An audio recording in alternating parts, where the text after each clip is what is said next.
सबसे पहले मैं आप सबका शुक्रिया अदा करना चाहूंगा कि आप लोग मुझे बहुत प्यार दे रहे हैं, ज्यादा वीडियो को शेयर कर रहे हैं, लोगों को तो पता है। थैंक यू सो मच आप लोगों का प्यार, और इस प्यार का मैं ऋणी हूं और इसका ऋण उतारूंगा। आपको अच्छे से पढ़ा करके पास करा के पूरे एफर्ट लगाऊंगा, पूरे के पूरे एफर्ट लगाऊंगा दोस्तों, उसके लिए कहीं कोई कमी नहीं होगी। आपको लगेगा नहीं कि अली सर ने जरा सी भी कमी की है आपके साथ।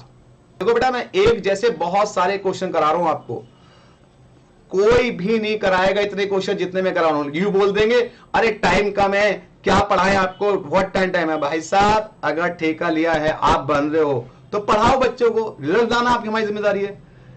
तो देखो, सारे क्वेश्चन आसान होते हैं, बस हमें क्या होता है, डर लगता है। हमें लगता है कोरिलेशन बहुत टफ चैप्टर है, हमें समझ में नहीं आएगा, हम उसको छोड़ के जाए। भाई क्यों छोड़ेगा, 6 number 4 number minimum, maximum 6 number का आता है, और मैं बैठा हूं ना, क्यों छोड़ेगा। तो दोस्तों, सबसे पहले तो मेरी तरफ से आप सभी को क्या कहते हैं, गुड इवनिंग। और गुड इवनिंग के साथ साथ दोस्तों, आज हमारा जो टॉपिक है कोरिलेशन रिग्रेशन का, उसने में 3 मेथड कर लिए थे। आज हम चौथा मेथड करेंगे जिसका नाम है Karl Pearson product moment correlation coefficient. सबसे पहले दोस्तों यहीं से एक क्वेश्चन बनता है कि भाई साहब, प्रोडक्ट मोमेंट कोरिलेशन, ये जो लिखा हुआ है एग्जाम में आएगा थ्योरिकली कि कार्ल पियर्सन का दूसरा नाम क्या था, आप कहोगे product moment correlation. Karl Pearson का जो दूसरा नाम है उसे कहते हैं प्रोडक्ट मोमेंट कोरिलेशन। तो पहला क्वेश्चन तो यहीं से बनता थ्योरी का। अब कार्ल पियर्सन जो है बेटा, सबसे बेस्ट मेथड माना जाता है, तो कॉपी में लिखिए इट इज बेस्ट मेथड, लिखिए इट इज बेस्ट मेथड। अगर आपसे पूछा जाए कि भाई कोरिलेशन का सबसे बेस्ट मेथड कौन सा हो, तो आप कहोगे कोरिलेशन का सबसे best method it is best method. सारे बच्चे लिखो it is best method, it is best method.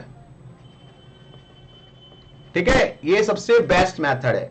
अब दूसरी बात, ये कहां पे एप्लीकेबल होता है बेटा, ये लीनियर वेरिएबल में एप्लीकेबल होता है। देखिए it is use in linear variable, linear variable. अब आप कहोगे सर लीनियर वेरिएबल क्या होते हैं, बेटा लीनियर वेरिएबल वो होते हैं जिनकी हाईएस्ट पावर 1 होती है, जिनकी हाईएस्ट पावर 1 होती है, it is called linear variable. जिनकी हाईएस्ट पावर 1 होती है, it is called linear variable. जिनकी हाईएस्ट पावर, आई रिपीट, जिनकी हाईएस्ट पावर 1 होती है, इट इज कॉल्ड लीनियर। मतलब अगर इस तरह से लिखा हुआ 2x + 3y = 10, तो यहां भी पावर 1, यहां भी पावर 1, तो इनमें एप्लीकेबल होता है। अगर मान लो कहीं लिखा हो 2x² + 5y, तो अप्लाई नहीं होगा। क्या मेरी बात क्लियर हो रही है, ये कहां पे एप्लीकेबल होता है, जहां पे लीनियर वेरिएबल होते हैं, जहां पे x² होता है वहां पे एप्लीकेबल नहीं होता। तो सबसे पहले इंपॉर्टेंट बात ये थी ऑब्जेक्टिव में कि ये लीनियर में एप्लीकेबल होता है और ये सबसे बेस्ट मेथड है। अगर आपसे एग्जामिनर पूछता है कि कोरिलेशन निकालने का सबसे बेस्ट मेथड कौन सा है, तो आप बोलोगे कि कोरिलेशन निकालने का सबसे बेस्ट मेथड है कार्ल पियर्सन कोएफिशिएंट कोरिलेशन, जिसे कहते हैं प्रोडक्ट मोमेंट कोरिलेशन। यहां से क्वेश्चन एग्जाम में बनते हैं। बेटा मैं थ्योरी समेत सब कुछ क्लियर कर रहा हूं आपका। चलो अब आजिए आगे। अगर आपने ये लिख लिया हो तो आगे बढ़ते हैं। तो अब इसकी डेफिनेशन पढ़ते हैं जो मैंने आपको लिखवाई है, और जो मैं अंडरलाइन कर रहा हूं इसकी पीडीएफ ऑलरेडी मैंने शेयर कर दी अपने टेलीग्राम चैनल पे। जिन्होंने टेलीग्राम चैनल ज्वाइन नहीं किया है, मैं उसको आप ज्वाइन कर लीजिए। कल मैं उस वीडियो में लिंक भी दे दूंगा, वैसे मैंने बता रखा है टेलीग्राम चैनल क्या है, व्हाट्सएप पे भी लिंक डाल दूंगा। चलिए देखो क्या लिखा है, this is best method for finding correlation between 2 variables provide the relationship between the 2 variable is linear. मैंने कहा ना, जब वेरिएबल लीनियर होते हैं तो वहां ये एप्लीकेबल होता है। पियर्सन कोरिलेशन कोएफिशिएंट, ये लाइन बेटा, ये जो लाइन लिखवा रहा हूं ये ध्यान से देखिएगा, may be defined as the ratio of covariance between 2 variable to the product of standardization of the 2 variable. कह रहा है ये जो रिलेशनशिप होता है, जो आर की वैल्यू होती है, ये कोवेरियंस एक्स वाई को अगर हम एस डी ऑफ एक्स और एस डी ऑफ वाई से, ये एस डी का साइन है बेटा, ये भी एस डी का, एस डी ऑफ एक्स और एस डी ऑफ वाई से डिवाइड कर दें तो हमारा आर कैलकुलेट हो जाता है। पेपर में थ्योरी लाइन, ये लाइन थ्योरी में है, कोएफिशिएंट में be defined the ratio of covariance between two variables, the product of standard deviation of the two variables. बेटा ये डिट्टो लाइन थ्योरी में 1 नंबर की पूछ लेता है एग्जाम में कि भाई ये कोवेरिएंस और एस डी ऑफ एक्स और एस डी ऑफ वाई का रिलेशनशिप है। बात समझ में आई इतनी बेटा, इनका रिलेशनशिप है। एग्जाम में 1 नंबर का थ्योरिकल क्वेश्चन आएगा बेटा, बाद में मत करेंगे सर ने हमें नहीं बताया, मैं बेटा आपको हर चीज बता के चल रहा हूं, ठीक है। ये इन दोनों का रिलेशनशिप है। क्या आपको ये बात समझ में आ गई बेटा? अगर आ गई तो हम आगे बढ़ते हैं इसके प्रैक्टिकल अप्रोच की तरफ। अब बेटा कार्ल पियर्सन को निकालने के डिफरेंट फॉर्मूले हैं, डिफरेंट फॉर्मूले, उन डिफरेंट फॉर्मूलों को हम डिस्कस करते हैं। देखो भाई साहब, पहला जो कॉन्सेप्ट है, देखो मैंने टेबल बना के इसकी पूरी पीडीएफ आपको शेयर कर दी है, सारे फॉर्मूले हैं उसके अंदर, सब डिटेल में और हर एक चीज लिखी है। पहली सिचुएशन देखो बेटा, कॉपी में लिख लो सिचुएशन 1, साथ के साथ लिखो कॉपी में, बेशक ये है पीडीएफ में लेकिन आप कॉपी में नोट्स बनाते चलिए कि ये सिचुएशन 1 क्या है। When covariance X Y given, अगर मान लो एग्जाम में कोवेरिएंस गिवन होता है तो आर कैसे निकालते हैं, मतलब रिलेशन एक्स वाई का कैसे निकालते हैं, कोवेरिएंस एक्स वाई। अब आप बोलोगे सर कोवेरिएंस एक्स वाई क्या होता है, कोएफिशिएंट ऑफ वेरिएंस, मतलब कोवेरिएंस होता है coefficient of variance X Y upon में S D of X into S D of Y. ये फॉर्मूला आपको रिमेंबर होना चाहिए। अभी हम इसके बेस पे बहुत सारे क्वेश्चंस करने वाले हैं। तो पहला केस है, अगर कोवेरिएंस गिवन होता है तो आर की वैल्यू कैसे निकाली जाती है। अगर क्वेश्चन में कोवेरिएंस गिवन होता है तो आर की वैल्यू निकालने के लिए हम क्या करते हैं, कोवेरिएंस एक्स वाई को डिवाइड करते हैं S D of X into S D of Y से। तो प्लीज सारे बच्चे इसको कॉपी में लिख ले बेटा, ठीक है। ये सेम ही फॉर्मूला मैंने और करके ऐसे लिखा हुआ है, कोई दिक्कत नहीं, एस डी लिख लो, ये एस डी का साइन लिख लो, बात एक ही है, ठीक है। वो ऊपर एस डी लिखा हुआ है, नीचे उनका साइन लिखा हुआ है। तो क्या आप सभी बच्चों ने कॉपी में ये फॉर्मूला लिख लिया बेटा? अब इसके क्वेश्चन एग्जाम में कैसे आएंगे सर, ये फिलहाल सबसे पहले इसके रिलेटेड क्वेश्चन कर लेते हैं हम लोग। यहां पे ये देखिए प्रैक्टिस क्वेश्चन है ना, ये रहा, मैंने कहा व्हेन कोवेरिएंस गिवन, तो प्रैक्टिस क्वेश्चंस आ गए यहां पे। ये रहा जी प्रैक्टिस क्वेश्चन। पहला क्वेश्चन प्रैक्टिस का कह रहा है, if two variable X Y covariance, variance of X and variance of Y 40, 16 to 50। देखो सबसे पहले वर्ड है कोवेरिएंस, तो कोवेरिएंस हो गया कितना आपका, ये हो गया, सॉरी कोवेरिएंस ये हो गया आपका 40, कोवेरिएंस हो गया 40, ठीक है। तो यहां लिखेंगे कोवेरिएंस एक्स वाई है आपका 40, राइट बेटा।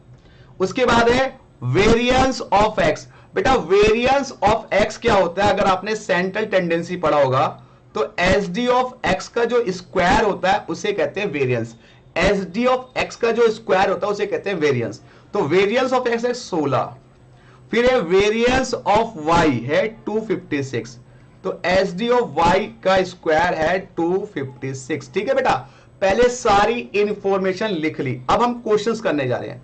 हमें पता है आर का फॉर्मूला क्या है, covariance X Y divided by S D of X into S D of Y, ठीक है जी। तो आर इक्वल टू कोवेरिएंस कितना दिया हुआ है 40, एस डी ऑफ एक्स, अगर मैं कहूं ये वेरिएंस ये है तो एस डी क्या होगा बेटा, ये जो रूट है, ये जो 2 है, ये इस पे रूट लग जाएगा, तो एस डी ऑफ एक्स हो जाएगा रूट 16, और रूट 16 कितना होता है 4, तो यहां पे आ जाएगा 4।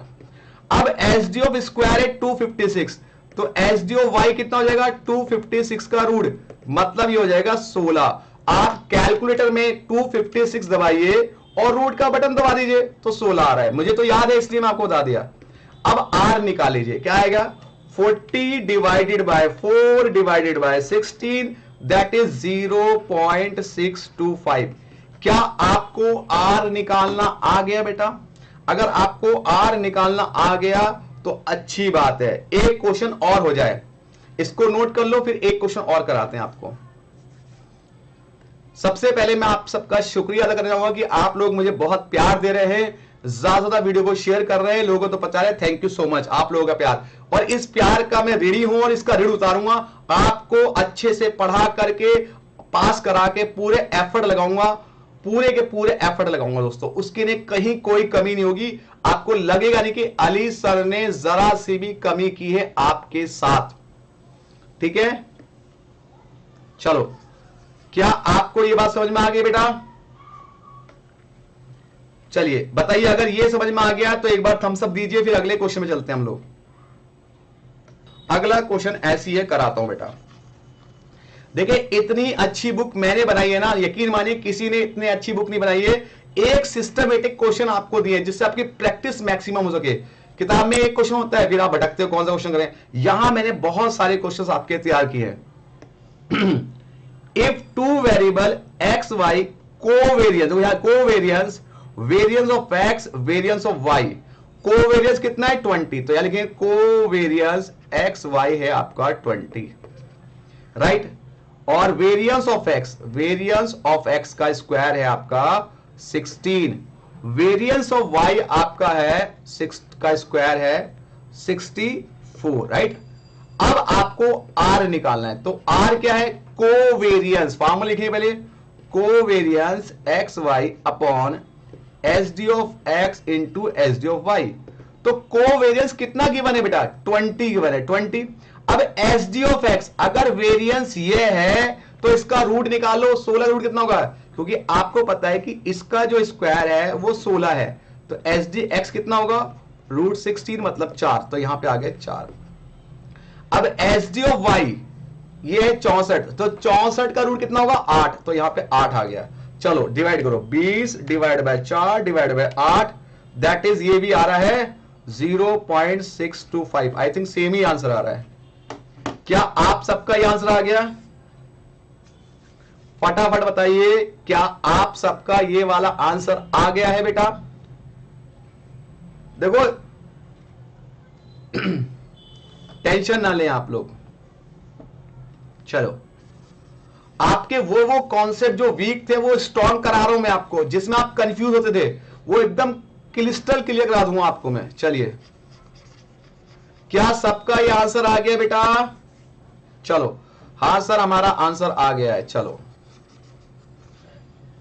अगले क्वेश्चन की तरफ चलते हैं हम लोग बेटा। देखो क्या कह रहा है अगला क्वेश्चन,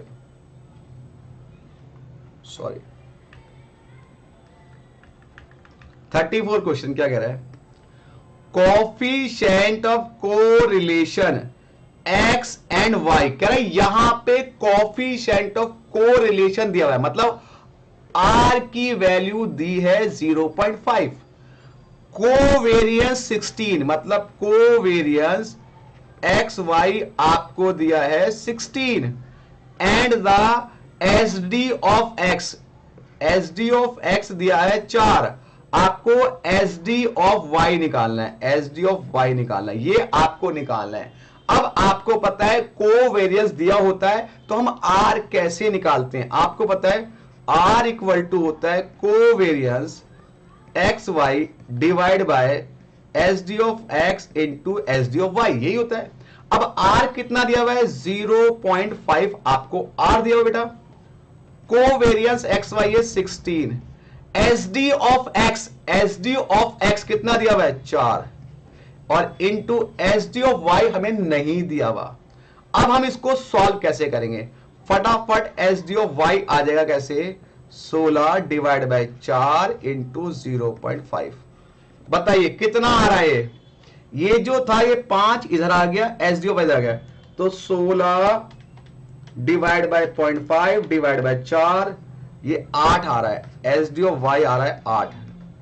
क्या आप लोगों का ये आंसर आ गया 8 बेटा? एस डी ऑफ वाई आप लोगों का 8 आ गया बेटा? क्या आप लोगों का एस डी ऑफ वाई 8 आ गया? सभी लोगों का एस डी ऑफ वाई अगर 8 आ जाएगा तो मुझे जरूर बताइएगा थम्स अप करके कि सर मेरा एस डी ऑफ वाई आ गया, एस डी ऑफ वाई मेरा क्लियर हो गया। वॉइस में कोई दिक्कत तो नहीं ना बेटा आज?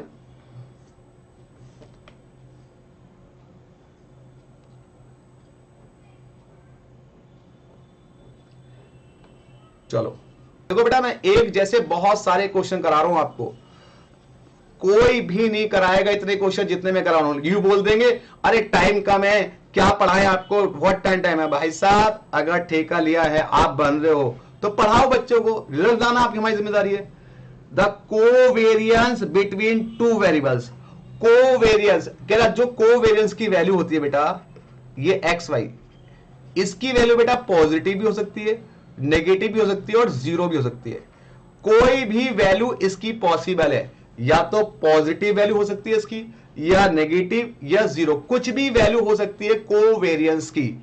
तो कोवेरियंस पॉजिटिव भी हो सकता है, नेगेटिव भी हो सकता है और जीरो भी हो सकता है, मतलब all case are possible in covariance. तो अगला क्वेश्चन क्या कह रहा है, the covariance between two variable is positive, negative, zero, मतलब या तो आइदर पॉजिटिव, नेगेटिव और जीरो, कुछ भी हो सकते हैं। इसलिए option number D is right answer.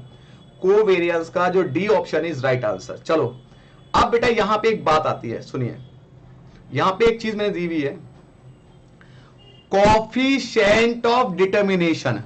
बेटा कोएफिशिएंट ऑफ डिटर्मिनेशन क्या होता है, जो आपने रिलेशन निकाला, अगर आप इसका स्क्वायर कर देते हैं, उसका स्क्वायर कर देते हैं, तो वो कोएफिशिएंट ऑफ क्या कहलाता है, डिटर्मिनेशन कहलाता है। और ठीक है, इसका फॉर्मूला ये भी होता है एक्सप्लेन्ड वेरिएंस अपॉन में टोटल वेरिएंस। एक्सप्लेन्ड वेरिएंस होता है कि जो हमने हर एक वेरिएबल का वेरिएंस कैलकुलेट किया, और टोटल उन सब का एग्रीगेट। तो इससे कोई लेने, बस आपको फॉर्मूला याद करना है, कोई यूज नहीं है इसका।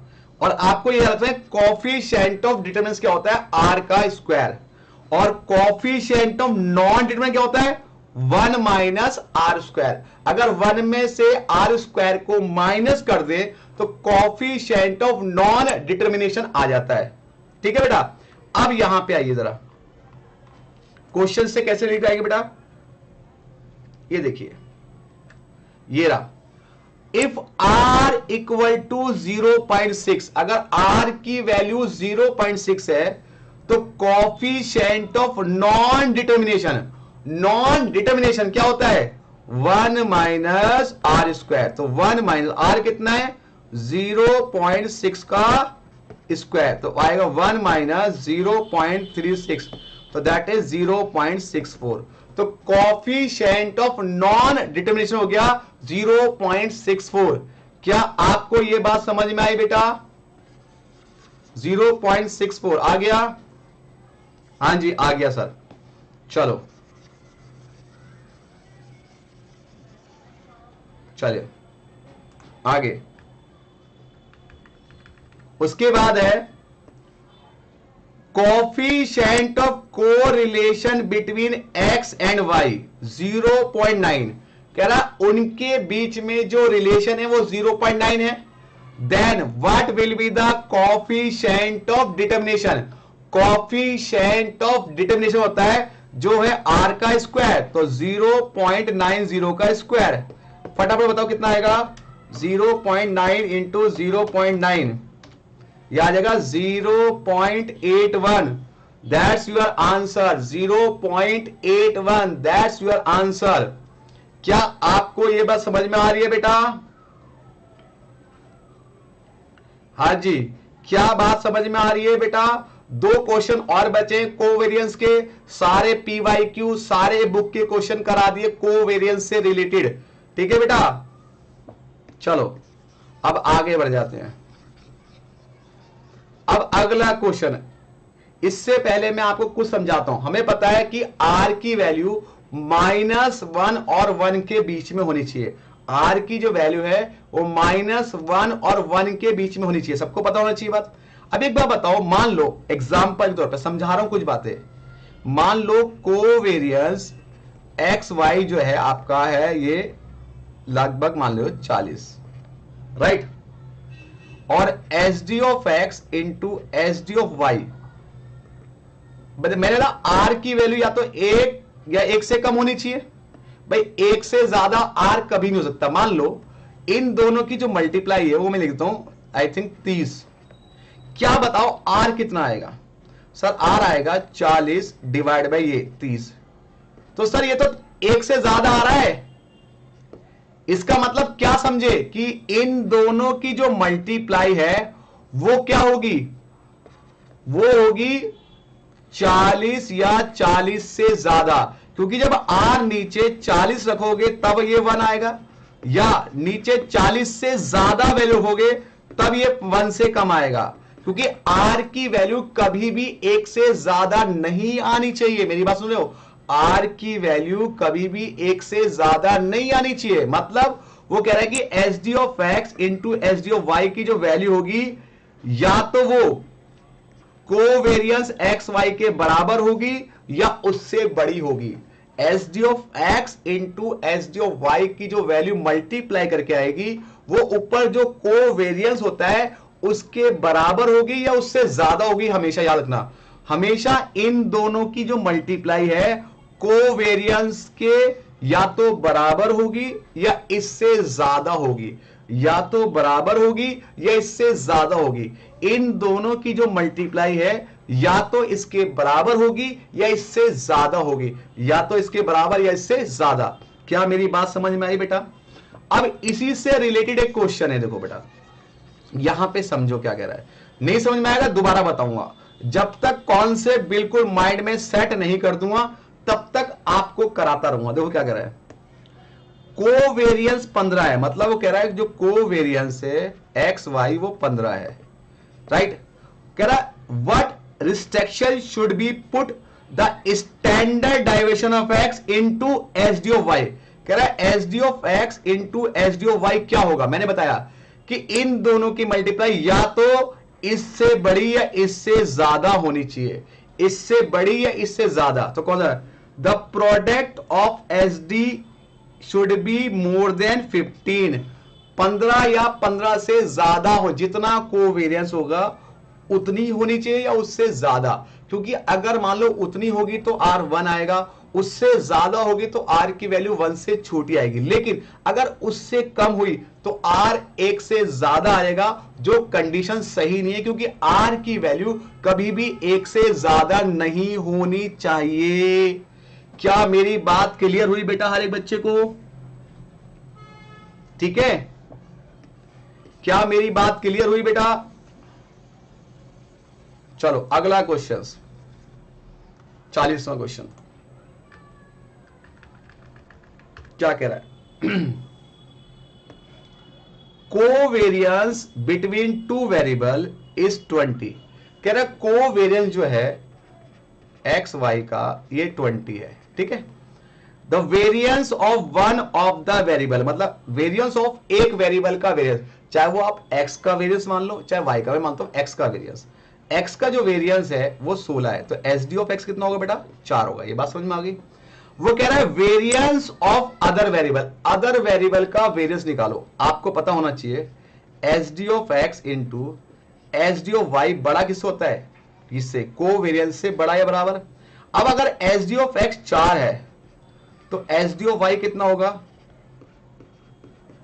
20 divide by 4 5।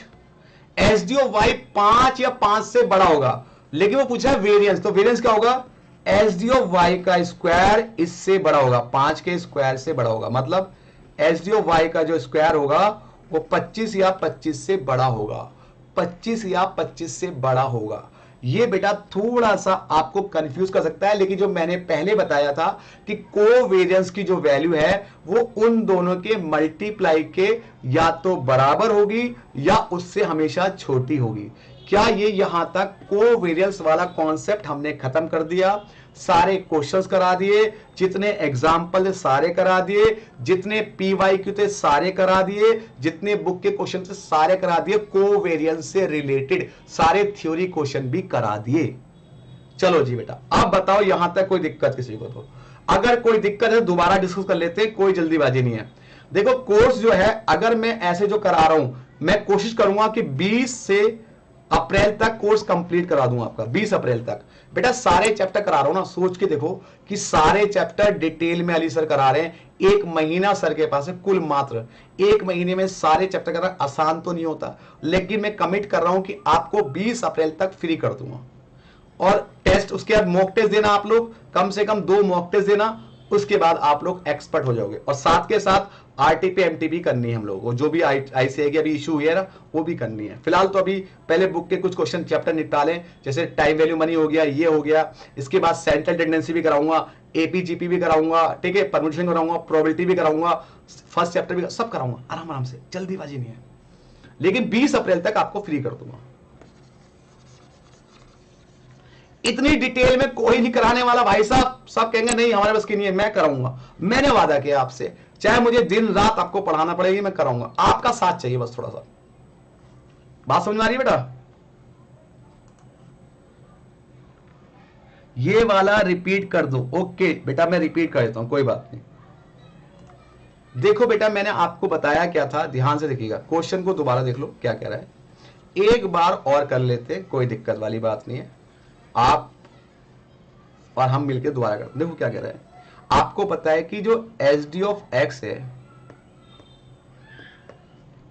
S D of X into S D of Y हमेशा बेटा कोवेरियंस एक्स वाई से बड़ा होगा या उसके बराबर होगा, ठीक है। अब वो कह रहा है कि जो कोवेरियंस बिटवीन 2 वेरिएबल, 2 वेरिएबल के बीच में कोवेरियंस 20 है, तो कोवेरियंस तो 20 हो गया। Variance of 1 variable, variance of 1 variable मतलब एक वेरिएबल का वेरियंस, चाहे आप उसको x का वेरियंस मान लो, चाहे उसे आप y का मान लो। मान लो मैंने कहा कि एस डी ऑफ एक्स का जो स्क्वायर है वो आपका है 16, ये 16, तो एस डी ऑफ एक्स कितना हो गया, 4 हो गया। अब वो कह रहा है what would be the variance of other variable, मतलब आपको एस डी ऑफ वाई का स्क्वायर निकालना है, ये आपको कैलकुलेट करना है।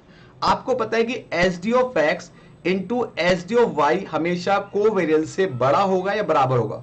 अब एस डी ऑफ एक्स तो 4 दिया हुआ है, लेकिन एस डी ऑफ वाई नहीं दिया हुआ, तो यहां से एस डी ऑफ वाई कितना आ जाएगा, 20 डिवाइड बाय 4, ये 5 आ जाएगा। ये एस डी ऑफ वाई आ गया 5, लेकिन हमें तो वेरियंस पूछा है। वेरियंस क्या होता है, इसका स्क्वायर, तो हम बोथ स्क्वायरिंग बोथ साइड कर देंगे। जब हम स्क्वायरिंग करेंगे तो ये इसका स्क्वायर हो जाएगा, और ये 5 का स्क्वायर कितना हो जाएगा, 25 हो जाएगा बेटा।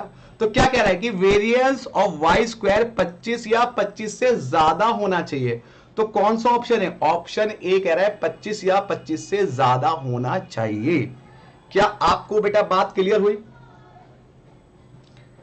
देखो पूरी शिद्दत लगा दे रहा हूं, जान निकाल के आपको पढ़ाने की, बस मेरे दोस्त पास होना है, आपको मेहनत करनी है जम के। बस मुझसे वादा करो सर हम मेहनत करेंगे और पक्का पास होंगे। आपकी इज्जत, अपनी इज्जत और अपने घर वालों की इज्जत बना के रखेंगे।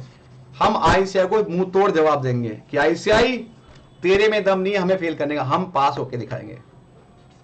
अब बेटा हम लोग करते हैं अगले कॉन्सेप्ट की तरफ। जब क्वेश्चन में कोवेरियंस गिवन नहीं होता, मतलब अगर क्वेश्चन में कोवेरियंस गिवन नहीं है, कोवेरियंस गिवन नहीं है, तब आप कोवेरियंस नहीं गिवन है, आर कैसे निकालेंगे और किस तरह का क्वेश्चन आएगा। तो देखो बेटा कार्ल पियर्सन का एक छोटा सा फॉर्मूला है, ये थोड़ा सा बड़ा मान सकता हूं, लेकिन पहले फिलहाल समझा दूं आपको। ये आपको कॉपी में कभी कभी यूज होता है, लेकिन बेटा होता तो यूज है, एग्जाम में आ सकता है। ये देखो यहां पे क्या लिखा हुआ है, when covariance X Y not given. अगर कोवेरियंस गिवन नहीं है तो आप आर कैसे कैलकुलेट करोगे। सुनो बेटा मैं इसको फॉर्मूले को याद करने के लिए आपकी मदद करता हूं। देखो हमारे पास 2 वेरिएबल थे, कौन से, एक्स और वाई। इसको याद करने का एक तरीका बता रहा हूं। वैसे मुझे पता है याद करना थोड़ा डिफिकल्ट है, लेकिन याद करने का तरीका बता रहा हूं, शायद आपको आसानी हो। 2 वेरिएबल के बीच में रिलेशन निकालते हैं, अगर कोवेरियंस नहीं दिया तो आर कैसे निकालेंगे, फॉर्मूला कैसे याद करेंगे। तो आर इक्वल टू होता, सुनो, एक्स और वाई की हो गई घुसम पट्टी, एक्स और वाई की हो गई घुसम पट्टी, आपस में लड़ाई हो गई। अब जब लड़ाई हो गई तो उनकी चोट लगी होगी, अब चोट लगी तो उन्हें मरहम पट्टी कराना पड़ेगा। तो पहले हमने एक्स और वाई की लड़ाई करी, उनके चोट लगी तो मरहम पट्टी, मतलब समेशन, ठीक है। माइनस, अब जब दोनों में लड़ाई होगी तो दोनों ने कहा जा तू अपने रास्ते मैं अपने रास्ते, x अलग हो गया और इनटू में y भी अलग हो गया। ठीक है, अब भाई साहब डिवाइड में आ जाओ। ठीक है, तेरे को देख लूंगा। x ने कहा मैं अपनी पावर बढ़ाऊंगा, तो x ने क्या किया, अपनी पावर बढ़ाई, अपना स्क्वायर कर दिया और अपने स्क्वायर में से ही अपने सिंगल वैल्यू को माइनस कर दिया और उसका रूट निकाल दिया। y ने कहा अच्छा मैं भी अपनी पावर बढ़ाऊंगा, y ने भी अपनी पावर बढ़ाई और अपने में से सिंगल वाले को घटा दिया। बस अब बचा n। n होता है नंबर ऑफ टर्म, कितने वैल्यूज है, n इसके साथ भी आएगा, n इसके साथ भी आएगा और n इसके साथ भी आएगा। बस ये फॉर्मूला है, ये लिखा हुआ। ठीक है, तो ये हमारा फॉर्मूला। एक बार दोबारा सुनो, उसने कहा x और y की लड़ाई हुई, दोनों की मरहम पट्टी कराई। x ने कहा तुझसे बात निकल, चल निकल, y ने कहा तू भी निकल, अपनी बॉडी बनाऊंगा जाके। x ने कहा ठीक है मैं अपनी बॉडी बनाऊंगा, स्क्वायर करूंगा और अपने स्क्वायर में सिंगल वाली वैल्यू को माइनस कर दूंगा। y ने कहा चल मैं भी देखता हूं, अपनी बॉडी बनाऊंगा और सिंगल वाली वैल्यू को माइनस कर दूंगा। बस, और n यहां पे, n यहां पे, n यहां पे। बस ये फॉर्मूला बेटा, बस इस तरह से आप याद करोगे तो शायद आपको याद हो जाए। थोड़ा सा तो मान सकता हूं कॉम्प्लिकेटेड है फॉर्मूला, बस क्वेश्चन तो आसान है। क्या आपको ये वाली बात समझ में आई बेटा? फॉर्मूला लिख लिया आप लोगों ने कॉपी में? फॉर्मूला लिख लिया तो फिर आगे बढ़ते हैं हम लोग। ठीक है, फॉर्मूला लिख लिया तो आगे बढ़ते हैं।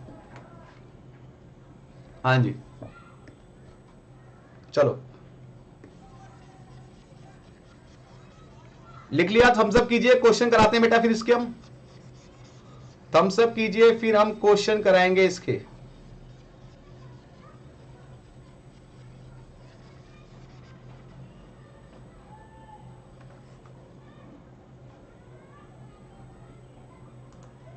Yes sir, okay. चलिए साहिल भाई थोड़ा लिख लो, कोई बात नहीं, ये रहा आपके लिए, ये फॉर्मूला था, लिख लो कोई बात नहीं। वैसे तो पीडीएफ आपके पास पहुंच चुकी है, बाकी आपको पीडीएफ और मिल जाएगी, टेंशन मत लो, ये पीडीएफ तो आपको पहुंच चुकी है। चलो, अलग से फॉर्मूला बुक भी मिलेगी आपको जिसमें सब चैप्टर के फॉर्मूले होंगे, तो आपकी तो जान भी हाजिर है बच्चों, बस पढ़ना है आपने। अब बेटा क्वेश्चन के अगर आपको हो गए तो आगे बढ़ जाए बेटा। यस सर, बेटा आलोक बता दूंगा टाइम वैल्यू मिले, जैसे ही चैप्टर पूरा होगा उसके बाद एक दिन दूंगा, फिर टेस्ट ले लूंगा उसका। चलो, प्रॉपर्टीज ऑफ कोरिलेशन कोएफिशिएंट से पहले हम क्वेश्चन कर लें प्रैक्टिकल वाला। क्या क्वेश्चन था ये देखो, कहां गया वो, ये रहा ये रहा ये रहा ये रहा, ये देखो क्या लिखा हुआ है, when covariance X Y not given. अगर एक्स वाई कोवेरियंस गिवन नहीं है तो कैसे निकालेंगे? थोड़ा लंबा है, पेपर में कभी कभी आएगा, इसका शॉर्टकट बताऊंगा, एग्जामिनर कैसे क्वेश्चन पूछता है वो भी बताऊंगा, लेकिन पहले बेटा ये सीख लो करना, ठीक है?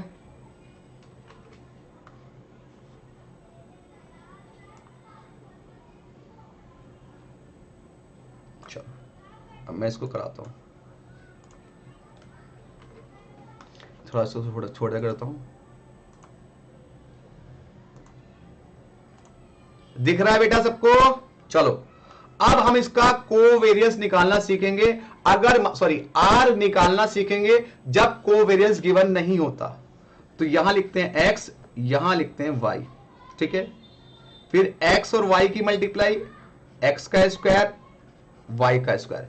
तो x कितना दिया हुआ है 5 4 3 2 1, y दिया हुआ 1 2 3 4 5, x इंटू 5 कितना हो गया 5 8 9 8 5, x का स्क्वायर 25 16, 3 का स्क्वायर 9, 2 का स्क्वायर 4, 1 का स्क्वायर। मैंने बेटा x का स्क्वायर कर रहा हूं यहां पे x और y की मल्टीप्लाई किया, फिर x का स्क्वायर, अब करूंगा y का स्क्वायर 1 4 9 16 25।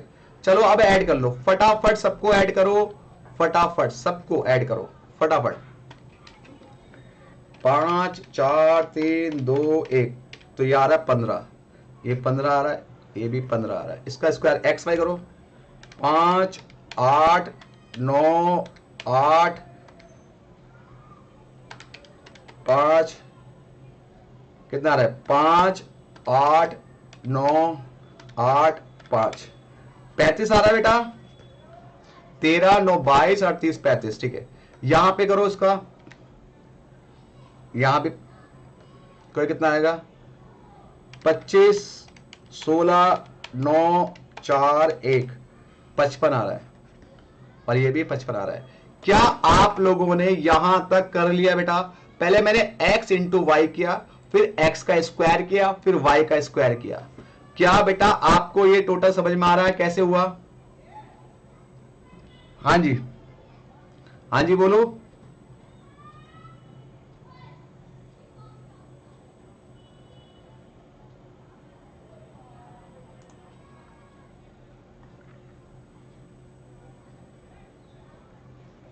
हाँ जी हो गया सुमित भाई, हो गया टोटल, हो गया बेटा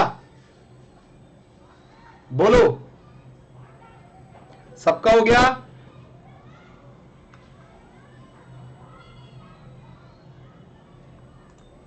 यस। अब बेटा इसको वैल्यू पुट करेंगे। अब हमारा कार्ल पियर्सन का फॉर्मूला क्या था? देखो जैसे मैंने याद किया वैसे ही आप ले करो। दोनों की हुई घुसम पट्टी, हमने कराई मरम पट्टी, x अलग y अलग, फिर x ने अपनी बॉडी बनाई, अपना स्क्वायर किया, उसमें से अपनी x को माइनस किया सिंगल को, फिर y ने भी अपनी बॉडी बनाई, उसमें से y को माइनस किया स्क्वायर को। ठीक है, अब n यहां आया, n यहां आया, n यहां आया। चलो वैल्यू पुट करते हैं ध्यान से। n कितने नंबर है बेटा? 5 नंबर है, तो लिखेंगे 5 इंटू सिग्मा एक्स वाई का टोटल कितना है 35, यहां लिखेंगे 35 माइनस सिग्मा एक्स का टोटल कितना है सर 35, सिग्मा सॉरी एक्स का कितना टोटल 15 है, 15 और सिग्मा वाई का भी 15 डिवाइडेड बाय रूट में n कितने 5, सिग्मा एक्स स्क्वायर कितना है 55 माइनस सिग्मा एक्स 15 का स्क्वायर, सेम इधर ही 5 इंटू 55 माइनस 15 का स्क्वायर। चलो इसको सॉल्व करो फटाफट से। कितना आ रहा है? ऊपर कितना आ रहा है, नीचे कितना आ रहा है? 35 इंटू 5, ऊपर आ रहा है 175 और यहां आ रहा है 225, नीचे कितना आ रहा है रूट में 55 इंटू 5, यह आ रहा है 275 माइनस 15 का स्क्वायर 225, यहां पे रूट में 275 माइनस 225। सॉल्व करना आता है बेटा? नॉन मैथ्स वालों को थोड़ा टफ लग रहा होगा, लेकिन टफ नहीं है, मैं आपको इसका शॉर्टकट बताऊंगा। ये कितना हो गया ऊपर बेटा 50 और नीचे भी 50 बचा, ये माइनस का 50 बचा और ये भी 50 बचा रूट में, तो ये आ जाएगा -1 सॉल्व करने का। सॉल्व करने के बाद -1 आ गया, क्योंकि root 50 into root 50 equal to 50 हो गया। भाई रूट से रूट कैंसिल होता ना बेटा, तो 50 डिवाइडेड 50 -1 आंसर आ रहा है। -1 is right answer, -1 is right answer, -1 is right answer, -1 is right answer. क्या आपको आ गया -1?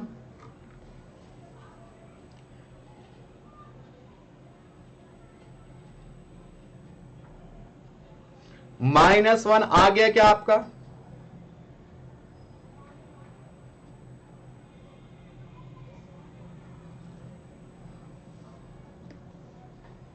बस दोस्तों अपने जूनियर से कहना कि मैथ्स पढ़नी हो तो अली सर से पढ़े, मैथ्स में वो फेल किसी को नहीं होने देंगे, ये मेरा वादा है आप लोगों से। चलो हो गया बेटा, आ गया सबका? Yes sir. अब सुनो बेटा, ये तो आया कैलकुलेशन करने के बाद। सर अगर ऐसा क्वेश्चन आ जाए तो थोड़ा सा हमें बताओ हम कैसे हेल्प करें। देखो मैं आपको बताता हूं, थोड़ा सा अगर मान लो क्वेश्चन इस तरह का आ जाए जो आपको देखते ही आंसर भी पता चल जाए कैसे, अगर मान लो उसमें वो ट्रेंड फॉलो हो रहा तो कैसे। देखो यहां पे एक्स धीरे धीरे क्या हो रहा है, कम हो रहा है, मतलब हर किसी में एक एक कम हो रहा है, मतलब ये नेगेटिव रिलेशन जा रहे हैं, और यहां पे बढ़ रहा है सेम उसी से। जब एक घट रहा हो और एक बढ़ रहा हो तो सेम रेशियो में बताओ, मैंने कहा था जिस रेशियो में x घटता है उसी रेशियो में अगर y बढ़ता है तो दोनों में परफेक्ट नेगेटिव रिलेशनशिप होता है। और परफेक्ट नेगेटिव रिलेशनशिप में क्या होता है, r की वैल्यू -1 होती है। तो यहां पे आपको करने की भी जरूरत नहीं थी, बस आपको डायरेक्शन देखना था कि ये सेम डायरेक्शन में घट रहे हैं, एक घट रहा है एक बढ़ रहा है। तो मतलब एक घट रहा है एक बढ़ रहा है, मतलब नेगेटिव की बात कर रहा है, वही परफेक्टली हो रहा है। जिस रेशियो में x बढ़ रहा है उस रेशियो में y घट रहा है, या जिस रेशियो में x घट रहा है उस रेशियो में y बढ़ रहा है। इसे कहते हैं परफेक्टली नेगेटिव रिलेशनशिप, जो मैं लास्ट क्लास में डिस्कस किया था। और इस क्वेश्चन को देखते ही मैं -1 आंसर लिख दूंगा, क्योंकि सेम x जिस रेशियो में घट रहा है y उस रेशियो में बढ़ रहा है, इसलिए ये हो गया परफेक्टली नेगेटिव। अगर दोनों सेम डायरेक्शन में बढ़ रहे होते तो ये परफेक्टली पॉजिटिव हो जाता। अब एक घट रहा है एक बढ़ रहा है, पता नहीं चल रहा, तो कैसा होता, वो होता जीरो रिलेशनशिप। ठीक है, लेकिन दोस्तों किस्मत आपकी, अगर सेम डायरेक्शन वाला क्वेश्चन आ जाए देखते ही आप आंसर कर दो, वो किस्मत की बात है एग्जाम में। चलो, लेकिन मैंने आपको मेथड भी करा दिया कि अगर आ गया तो कैसे करोगे। क्या एक क्वेश्चन करना चाहोगे? सर हम तो करना चाहेंगे, आप कराओ बस, हम तो जी जान लगा देंगे पढ़ने में। चलो हम भी लगाएंगे। यहां पे देखिए क्वेश्चन नंबर ये 42। हाँ जी, नजर आ रहा 42 क्वेश्चन बेटा आपको? बोलो, ये 42 और बड़ा करूं क्या?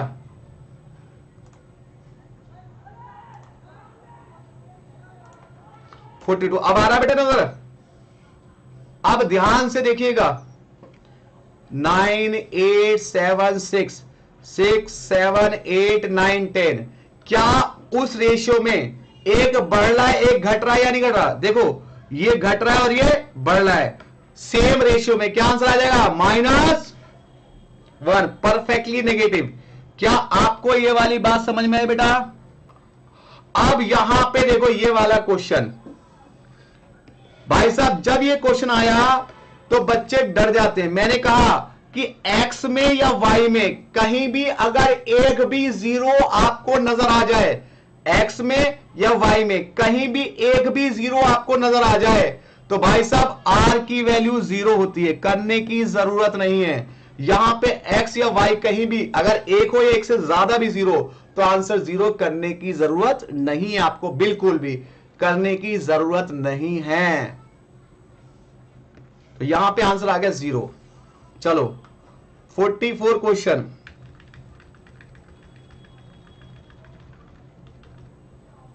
चलो नहीं 44 आ गया,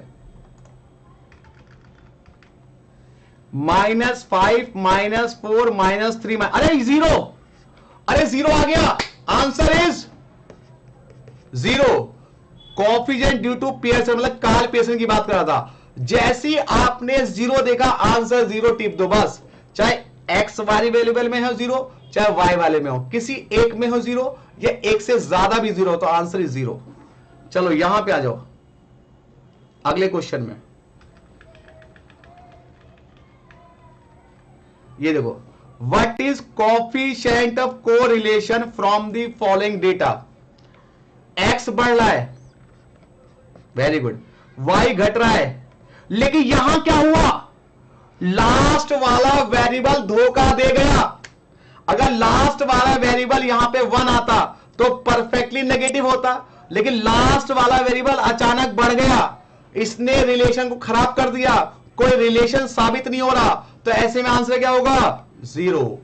मैंने बताया कि अगर सेम डायरेक्शन में एक घट रहा है एक बढ़ रहा है, दैट इज नेगेटिव।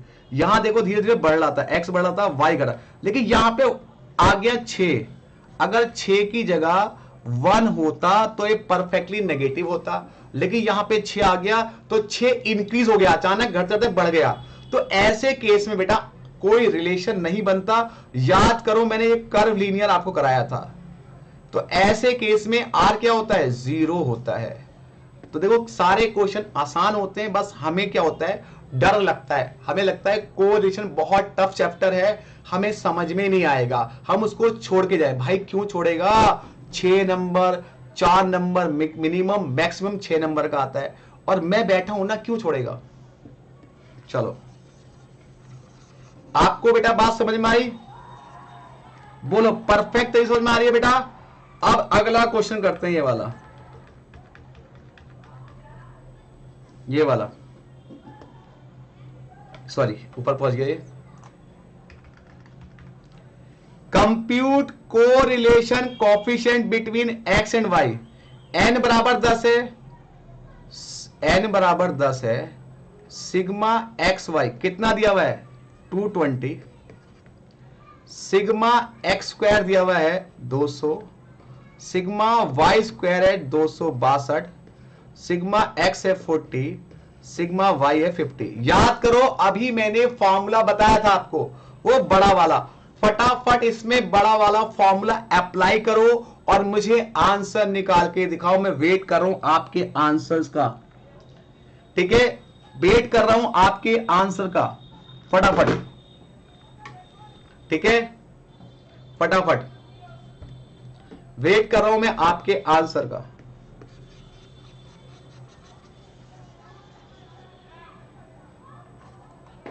वेट कर रहा हूं बेटा, टेंशन मत लो, वेट कर रहा हूं, आप करो।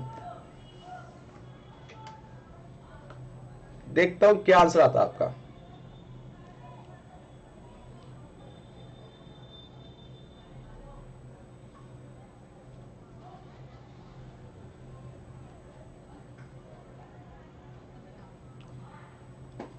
पूरे कॉन्सेप्ट के साथ सारे क्वेश्चन सॉल्व होंगे।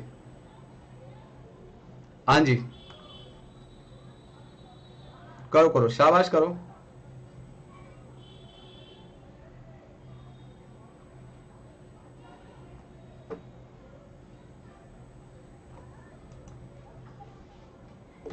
वैल्यू पुट कर दो वाले फॉर्मूले, घुसम पट्टी वाले में था ना, इस वाले में sigma X Y minus sigma X into sigma Y, value रखनी बस यहां बेटा। रूट में N sigma X square minus sigma X का whole square, N sigma Y square minus sigma Y का होल स्क्वायर। चलो, ये आपको वैल्यू पुट करो फटाफट से। आ गया आपका? चलो, थम्स अप करें, बोलो बोलो, थम्स अप करें।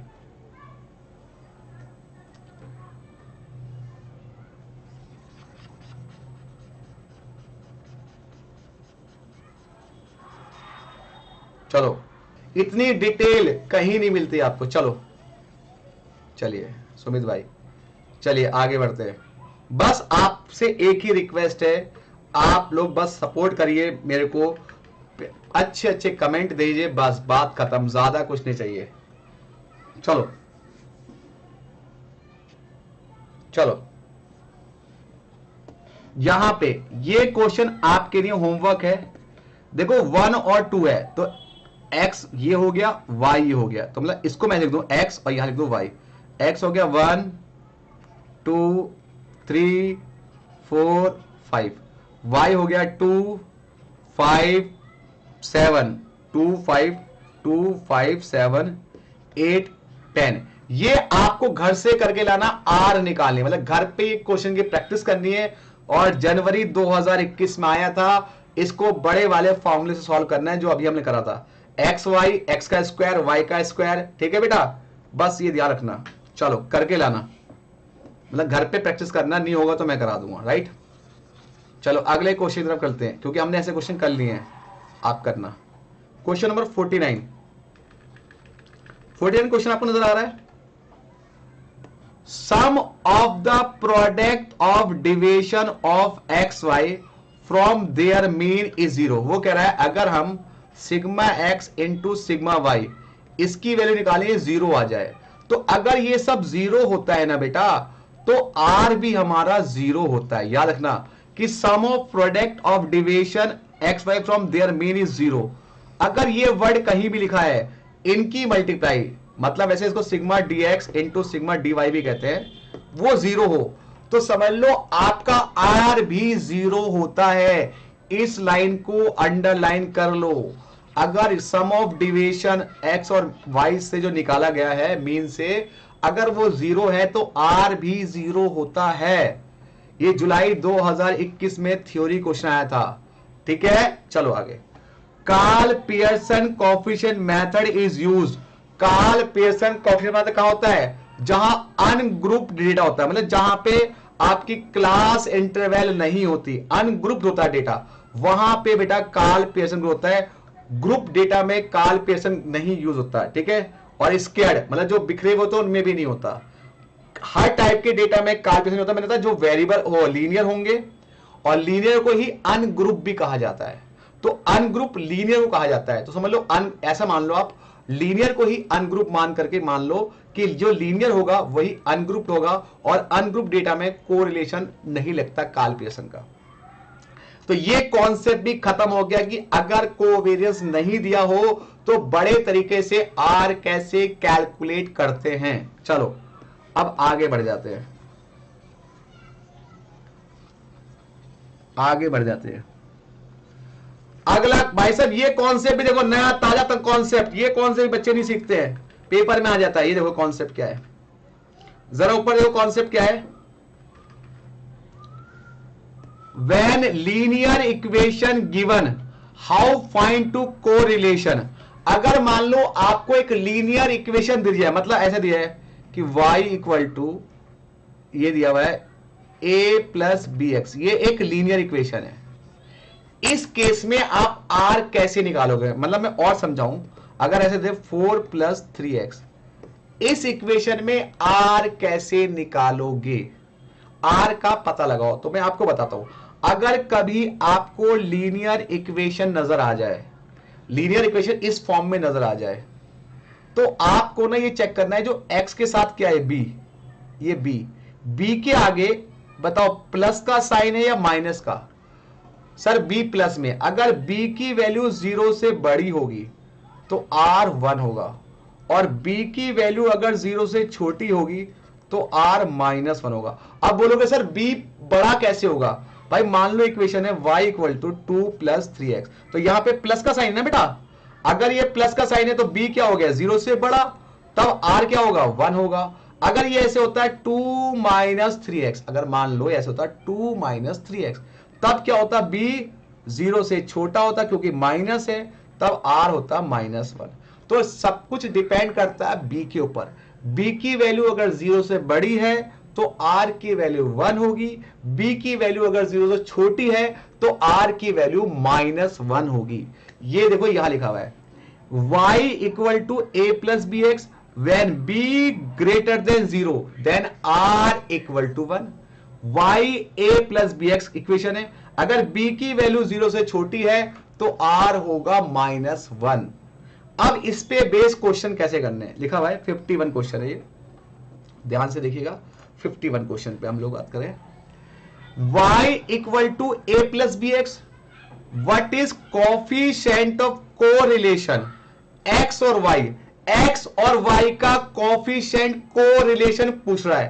तो अब बताओ b के आगे किसका साइन है, प्लस का माइनस का। सर हमें b की वैल्यू के बारे में कुछ नहीं पता है, क्योंकि ऐसे भी तो हो सकता है a प्लस, यहां पे लिख सकता है माइनस, और ये माइनस b, ऐसे भी हो सकता है।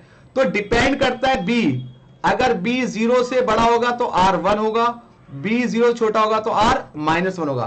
तो डिपेंड करता है b की वैल्यू कैसी होती है। तो यहां पे दो कंडीशन होती हैं, b की वैल्यू 0 से बड़ी तो r 1 होगा, b की वैल्यू 0 से छोटी है तो r माइनस 1 होगा। अगर केवल ये इक्वेशन दी है तब हम ये नहीं पता लगा सकते कि b की वैल्यू, जब तक नंबर नहीं है कि b की वैल्यू 0 से छोटी है या b की वैल्यू 0 से बड़ी है, तो ऐसे केस में r 1 भी हो सकता है, r माइनस 1 भी हो सकता है। तो यहां पे आएगा 1 और minus 1 according to as, b अगर 0 से बड़ा है तब, और b अगर 0 से छोटा है तब माइनस 1 होगा। ठीक है, अब सर अगले क्वेश्चन में बताओ। ठीक है सर, आइए बताते हैं, अभी और कॉन्सेप्ट क्लियर करते हैं आपके, चिंता मत करो, कंफ्यूजन नहीं छोड़ूंगा, अगले क्वेश्चन में आपको और कॉन्सेप्ट क्लियर करता हूं, ध्यान से देखिएगा। देखिए ध्यान से,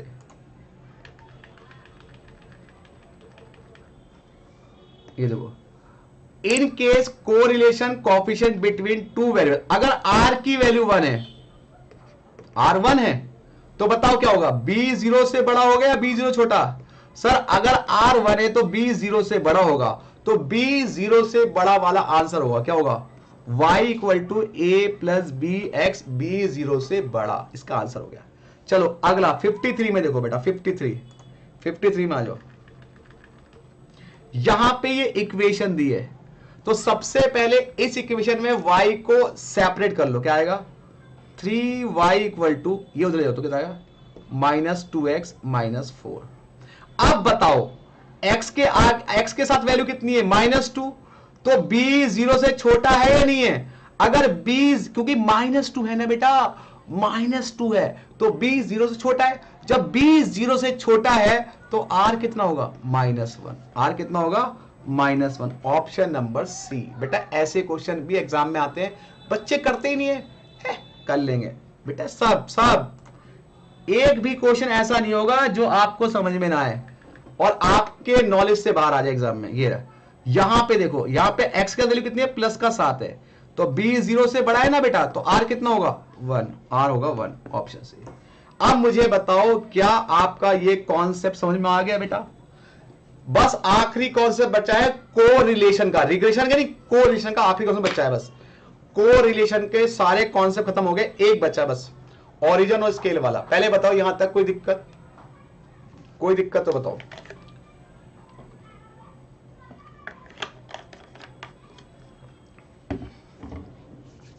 अगर कोई दिक्कत नहीं है तो थम्स अप करें, फिर आगे बढ़ते हैं हम लोग। अगर कोई दिक्कत नहीं है तो हम थम्स अप करते हैं और आगे बढ़ते हैं। कोई बुक करने की जरूरत नहीं है। अगर आपने ये पीडीएफ कर लिया तो सारी बुक कवर है, सारे पीवाईक्यू कवर है, सारे एग्जाम सब कुछ कवर कर दिया मैंने इसके अंदर। हाँ जी बोलो।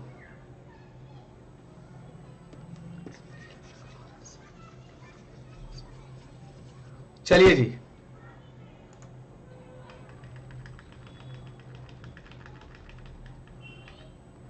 चलिए जी, अगर आ गया है तो आगे बढ़ जाए। अगला, अब यहां पे कुछ properties,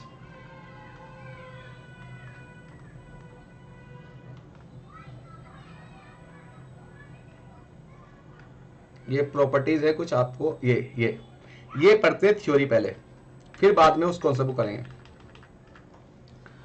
properties of correlation coefficient, correlation coefficient की properties. Coefficient correlation is a unit free measure. ये मैं पहले बता चुका हूं कि coefficient correlation unit free measure होता है, कार्ल पियर्सन वाला। अब यहां पे जो सेकंड प्रॉपर्टी है, very important, coefficient of correlation remain invariant under a change of origin और स्केल। कह रहा भाई कोएफिशिएंट कोरिलेशन में कोई चेंज नहीं आता अगर हम स्केल और ओरिजिन का मतलब होता है बेटा, मैं बता दूं, प्लस माइनस, और स्केल का मतलब होता है मल्टीप्लाई और डिवाइड। अगर हम x वेरिएबल और y वेरिएबल में कोई नंबर जोड़े या कोई नंबर घटाएं तो हमारे रिलेशन पे कोई फर्क नहीं पड़ता। कोई नंबर मतलब जो x में 2 जोड़े, y में 2 जोड़े तो कोई फर्क नहीं पड़ेगा। x में 2 घटाए, y में 2 घटाए, कोई अब 2 से मल्टीप्लाई करे, 2 से डिवाइड करे, कोई फर्क नहीं पड़ेगा। लेकिन आंसर वही रहेगा, लेकिन साइन ऑफ स्केल फैक्टर, लेकिन साइन बदल सकता है। हो सकता है कि आपका जो r है वो 0.6 है पहले वाला, अब आपने कोई नंबर या तो प्लस किया या कोई नंबर आपने माइनस किया, तो ये जो r है रहेगा तो 0.6, लेकिन ये r प्लस में भी रह सकता है और माइनस में भी रह सकता है।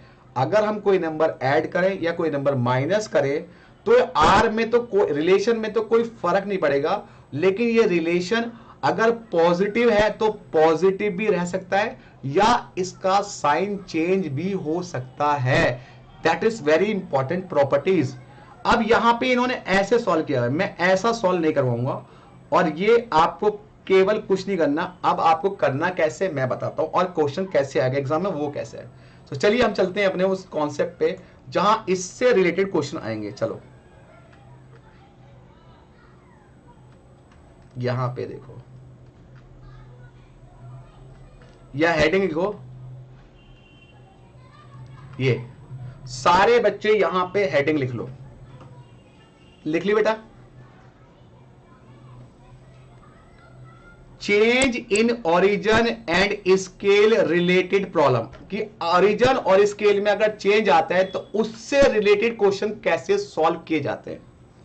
तो चलो मैं बताता हूं आपको कॉल सॉल्व करने का तरीका। यहां पे एक क्वेश्चन है, if the relation between X and you, x और यू में एक रिलेशन दिया हुआ है, तो ये इक्वेशन दी हुई है 3x plus 4u plus 7 equal to 0, और दूसरी इक्वेशन दी हुई है, और दूसरी इक्वेशन नहीं दी हुई, ठीक है, दूसरी इक्वेशन नहीं दी हुई ना, और इनका आर रखा है -0.6, ठीक है। अब कह रहा है कि आपको रिलेशन निकालना है u और v में, u और y में रिलेशन निकालना है। सुनिए ध्यान से, जो आपकी इक्वेशन दे रखी है, इस इक्वेशन से आप u निकालिए, तो यहां से आएगा 4u इक्वल टू -3x -7, तो u की वैल्यू आ जाएगी -3x/4 -7/4। पहले बताइए यहां तक बात समझ में आई? u की वैल्यू आ जाएगी -3x/4 -7/4। अब आपको ध्यान से देखना है, देखो r कितना दिया हुआ है -0.6, मैंने कहा रिलेशन तो यही रहेगा 0.6, लेकिन ये पॉजिटिव रहेगा या ये नेगेटिव रहेगा, इसको हमें चेक करना है। सुनिए ध्यान से, इस इक्वेशन में बताइए x के आगे कौन सा साइन आया, x के आगे पहले आपने u को सेपरेट कर लो, फिर पता लगाओ x के साथ कौन सा साइन आया है, x के साथ कौन सा साइन आया है। सर x के साथ साइन आया है, एक मिनट, माइनस का आया है, ठीक है, यहां से u निकाल लिया, तो x के साथ साइन जो माइनस का है, सर x के साथ आया माइनस का साइन। अब यहां पे सर एक इक्वेशन और देनी चाहिए थी, वो इक्वेशन नहीं दी, तो सर हम मानेंगे जो इक्वेशन नहीं दी गई है उसमें जो v निकाले, उसमें निकालते हैं हम v, और v का साइन अगर मान लो इक्वेशन नहीं दी गई है, सुनना ध्यान से, एक ऐसा क्वेश्चन होगा जिसमें दोनों इक्वेशन दी जाएगी, कराऊंगा, एक मिनट वेट कर लो बस। अगर मान लो एक इक्वेशन दी गई है, उसमें v एक ही इक्वेशन दी है, दूसरी इक्वेशन नहीं दी, तो उसमें जब हम v की वैल्यू निकालेंगे तो मान के चलेंगे कि जो इक्वेशन हमें नहीं दी उसका पॉजिटिव साइन है, उसका क्या है, पॉजिटिव साइन है। भाई इसका तो x माइनस आया, उसका साइन पॉजिटिव है, अब एक का साइन माइनस, दूसरे का साइन पॉजिटिव, अगर दोनों का साइन अलग अलग होता है, मतलब एक u का साइन माइनस है और v इक्वेशन का साइन दिया नहीं, तो मानेंगे पॉजिटिव है। अगर u का माइनस वाला, v का प्लस वाला, तो अगर एक दूसरे का रिवर्स साइन है, सुनना ध्यान से, एक दूसरे का रिवर्स साइन है, तो जो हमारा आंसर दिया है इसका साइन बदल जाएगा। अगर दोनों का सेम साइन होता, मतलब जो u भी पॉजिटिव में आता, v भी पॉजिटिव में आता, मतलब तब उसका आंसर पे कोई फर्क नहीं पड़ता, उसका आंसर वही रहता। लेकिन अगर अलग अलग साइन आएगा तो आंसर बदल जाएगा, मतलब अगर माइनस में दिया है तो प्लस हो जाएगा, प्लस में दिया है तो माइनस हो जाएगा। सर एक क्वेश्चन वैसा कराना जिसमें दोनों इक्वेशन दी है, तो इस समय तो इसका आंसर बदल जाएगा, -0.6 की जगह आ जाएगा 0.6 प्लस में। सर एक क्वेश्चन और कराता हूं, रुको, वेट करो, कराता हूं, वेट करो, यहां पे आ जाओ, एक थोड़ा सा और क्लियर कर दूं मैं आपको। ये देखो 58 क्वेश्चन पे आ जाओ जरा, अभी आपको क्लियर करता हूं।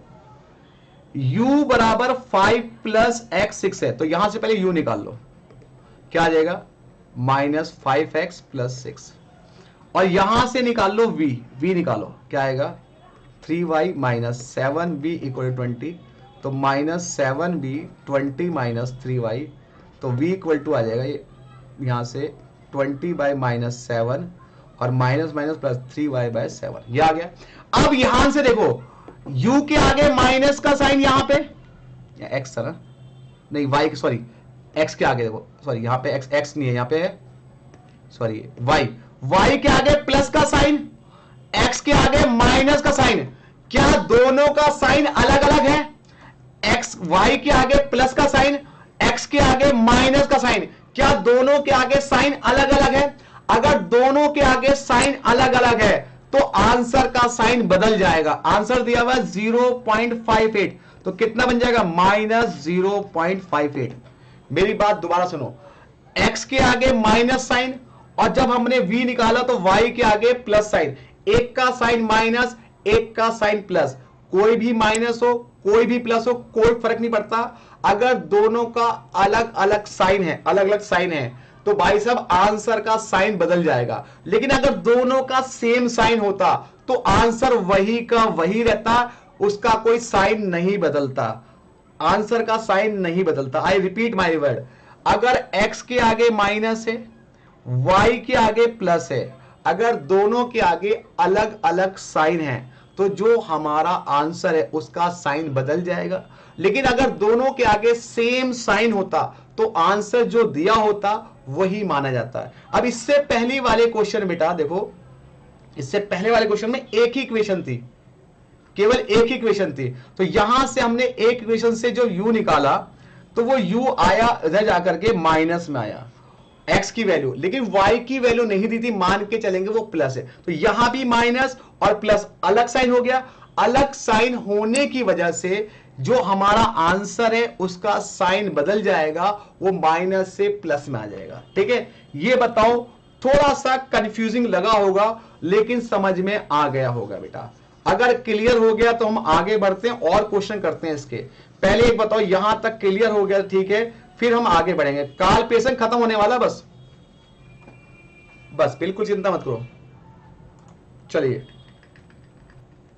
चलिए अब इस क्वेश्चन पे आइए, 56 क्वेश्चन पे आइए, 56 क्वेश्चन और समझिए, अभी और कराते हैं। ये सारे बुक के क्वेश्चन है बेटा।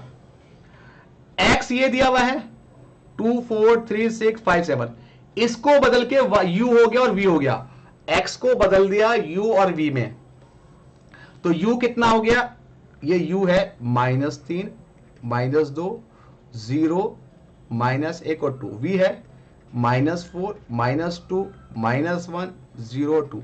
अगर देखा जाए कि x को उसने u बना दिया और y को v बना दिया, तो या तो उसने ओरिजिन में चेंज किया होगा या फिर उसने स्केल में चेंज किया होगा। ठीक है, अब ऐसा करने पे r पहले कितना था? 0.93, r था 0.93।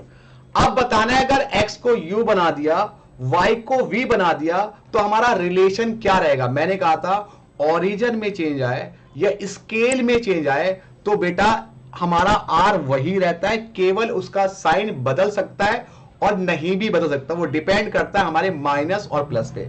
तो कैसे करेंगे इस क्वेश्चन को सॉल्व? ध्यान से देखिए, जो u और v दिया है ना, इनको आप जोड़ना है। तो क्या जोड़ोगे? ध्यान से, ये माइनस साइन और माइनस, केवल साइन हो, माइनस साइन और माइनस साइन को जोड़ो, माइनस साइन और माइनस साइन को जोड़ो, तो सर माइनस का साइन आएगा। माइनस साइन और माइनस साइन को जोड़ो तो कितना आएगा? माइनस का साइन आएगा। जीरो और माइनस में माइनस आएगा, यहां पे माइनस और ये प्लस। अब क्या करेंगे? इतना समझ में आया? अब क्या करेंगे समझिएगा ध्यान से, बहुत लॉजिकल बता रहा हूं। इस माइनस से इस माइनस को मल्टीप्लाई किए, इस माइनस से इस माइनस को मल्टीप्लाई, प्लस आ गया। इस प्लस से इस माइनस को मल्टीप्लाई, माइनस आ गया। इस माइनस से माइनस को प्लस आ गया। इस प्लस से इस प्लस को लास्ट में, अगर लास्ट में प्लस बच रहा है, अगर लास्ट में प्लस बच रहा है तो हमारे आंसर के साइन में कोई बदलाव नहीं आएगा, हमारा आंसर वही का वही रहेगा जो भी दिया हुआ है। जैसे यहां पे दिया हुआ है 0.93, तो हमारा आंसर 0.93 ही रहेगा। अगेन समझ लो, अगेन समझ लो, अगेन समझ लो। देखो भाई, दोबारा मिटा रहा हूं, दोबारा समझा रहा हूं, आपको चिंता करने की जरूरत नहीं है, पूरी कोशिश करूंगा, पूरे एफर्ट लगाऊंगा। यहां पे u दे रखा था -3 -4 -2 -2 0 -1 -1 0 2 और 2। आपको केवल साइन देखने थे, साइन। भाई ये अगर जोड़ जाएंगे, दोनों जोड़ना है तो कितना? माइनस है, माइनस माइनस माइनस प्लस। अब इस माइनस से इस माइनस को मल्टीप्लाई करो तो प्लस बन जाएगा। इस प्लस की इस माइनस से तो माइनस बन जाएगा। माइनस की माइनस से प्लस, इस प्लस से प्लस, तो लास्ट में अगर प्लस आ रहा है तो हमारा आंसर वही रहेगा जो 0.93 गिवन था। तो हमारे आंसर में अगर लास्ट में माइनस आता तो हमारे आंसर का साइन बदल जाता। एक बार और अगला क्वेश्चन सेम करो, फिर एक बार और कराते हैं इसको। अगले क्वेश्चन भी सेम है तो उसको समझ लो, तो आपको कॉन्सेप्ट क्लियर हो जाएगा इसका। और ये ट्रिक है बेटा, आपको बस थोड़ा सा समझना माइनस प्लस कैसे हो रहा है। चलो अगले क्वेश्चन में आ जाओ। यहां पे देखो कह रहा 56 में जो दिया कितना दिया था 0.93 लेना है आपको, अब चेक करना है। यहां पे u कितना है 10 और यहां पे माइनस का v 24, ये 10 है और ये माइनस का 24, फिर 15 है। इसको सही से लिखो यार, क्या कर रहा हो सर। 10 15 25 20 35, फिर कितना दिया हुआ है -24 -36 -42 -48 और -60। चलो सोच समझ के बताना। इन दोनों को अगर मैं जोड़ता हूं तो बताओ साइन किसका आएगा, माइनस का प्लस का। सर जो वैल्यू बड़ी होती है उसका साइन आता है तो माइनस आएगा। यहां भी माइनस, यहां भी माइनस, यहां भी माइनस और यहां भी माइनस। ठीक है, सारे माइनस ही आएंगे। इस माइनस से इस माइनस को तो प्लस, प्लस की मल्टीप्लाई माइनस है तो माइनस, माइनस की मल्टीप्लाई माइनस है तो प्लस, प्लस की मल्टीप्लाई माइनस है तो माइनस। अगर लास्ट में माइनस आया तो जो हमारा आंसर दिया था इसका साइन बदल जाएगा, ये हो जाएगा -0.93, ये हो जाएगा -0.93। क्या आपको समझ में आया बेटा? आ गया तो ठीक, नहीं तो एक बार और करेंगे। 2 मिनट तक इसको समझो, नहीं आता तो एक बार और करेंगे, नहीं आता तो एक बार वीडियो और देखिए, नहीं आता तो मैं एक बार और कराऊंगा। लेकिन ना ऐसा होगा नहीं, कोशिश पूरी करूंगा।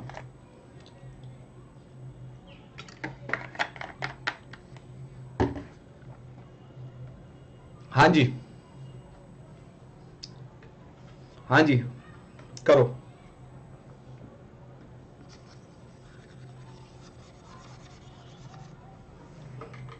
सारे बच्चे करो करो।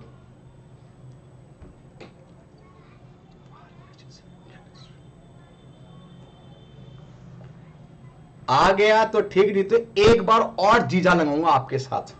केवल साइन को देखना है कि प्लस करने पे साइन कौन सा आएगा, क्योंकि प्लस करने पे बड़ी वैल्यू का साइन आता है, लेकिन मल्टीप्लाई करने पे माइनस इंटू माइनस प्लस हो जाते हैं।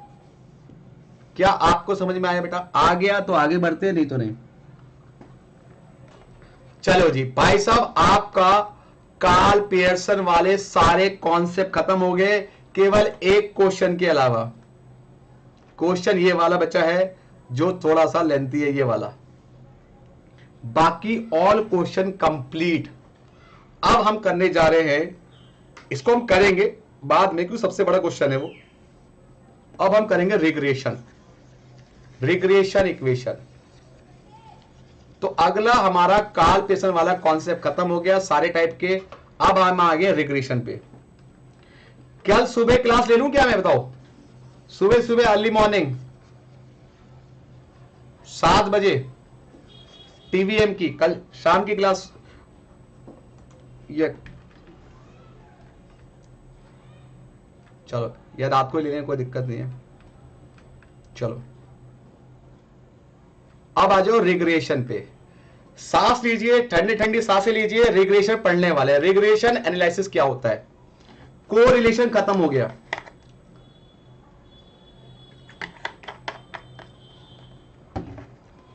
चलिए रिग्रेशन स्टार्ट करा जाए। एक बार थम्स अप कीजिए, स्टार्ट करते हैं। आपका थम्स अप जरूरी है, स्टार्ट करते हैं। यहां पे आइए। अब रिग्रेशन एनालिसिस क्या होता है पहले समझ लीजिए। रिग्रेशन आप लोगों ने 10th में पढ़ा होगा। मान लो y equal to 2x plus 3 है, फॉर एग्जाम्पल के समझिएगा। y equal to 2x plus 3 है। अगर मैं पुट कर दूं x की जगह 1, तो बताओ y कितना आएगा? 2 इंटू 1 प्लस 3, तो y आ जाएगा 2 प्लस 3 दैट इज 5। y आ गया।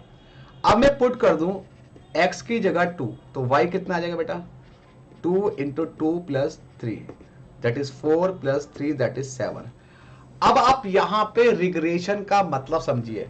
एक वेरिएबल में चेंज आने से दूसरे वेरिएबल में जो चेंज आता है या एक वेरिएबल की वैल्यू बदलने से दूसरे वेरिएबल में जो वैल्यू बदल जाती है उसे कहते हैं रिग्रेशन एनालिसिस।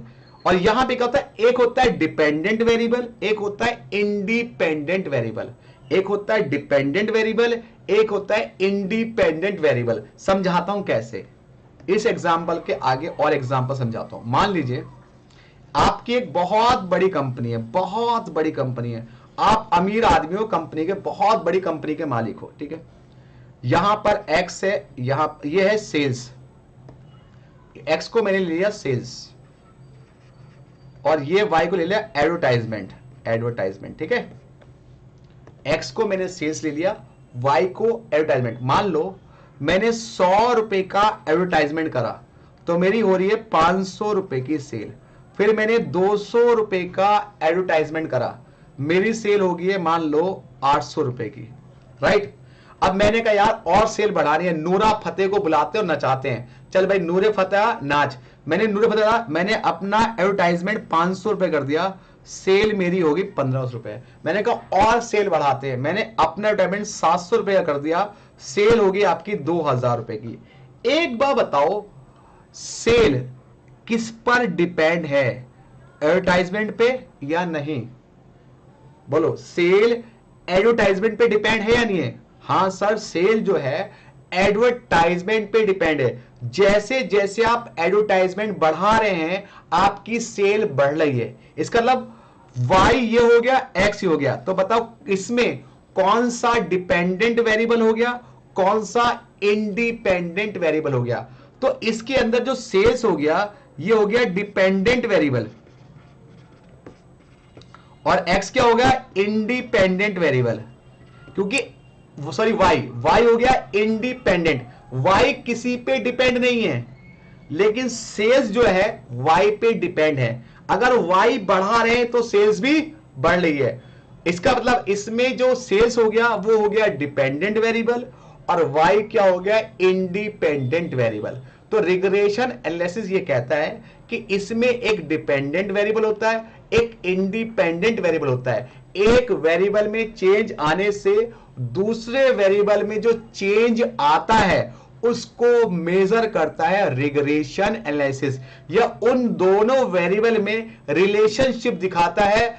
इसमें एक डिपेंडेंट वेरिएबल होता है, एक इंडिपेंडेंट वेरिएबल होता है। क्या इतनी बात समझ में आई? चलो अब यहां पे लिखा गया है, in regression analysis we are concerned with the estimation of one variable for a given value of another variable। इसमें एक वेरिएबल की वैल्यू कैलकुलेट करते हैं जब दूसरे वेरिएबल की वैल्यू दी जाती है। इसमें क्या होता है, basis on average mathematical relation. इसमें एक मैथमेटिकल रिलेशन होता है जो मैंने अभी दिखाया कि y इक्वेशन दी थी, x की वैल्यू आपने पुट करी, y की वैल्यू आ गई। हो सकता है x दिया हो y निकल जाएगा, y दिया हो x निकल जाएगा।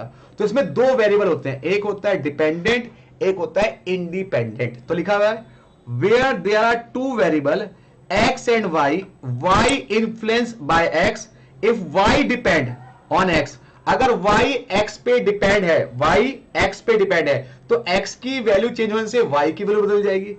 And then we get simple linear regression. Simple regression, y is now as the dependent variable regression and x now as the independent variable.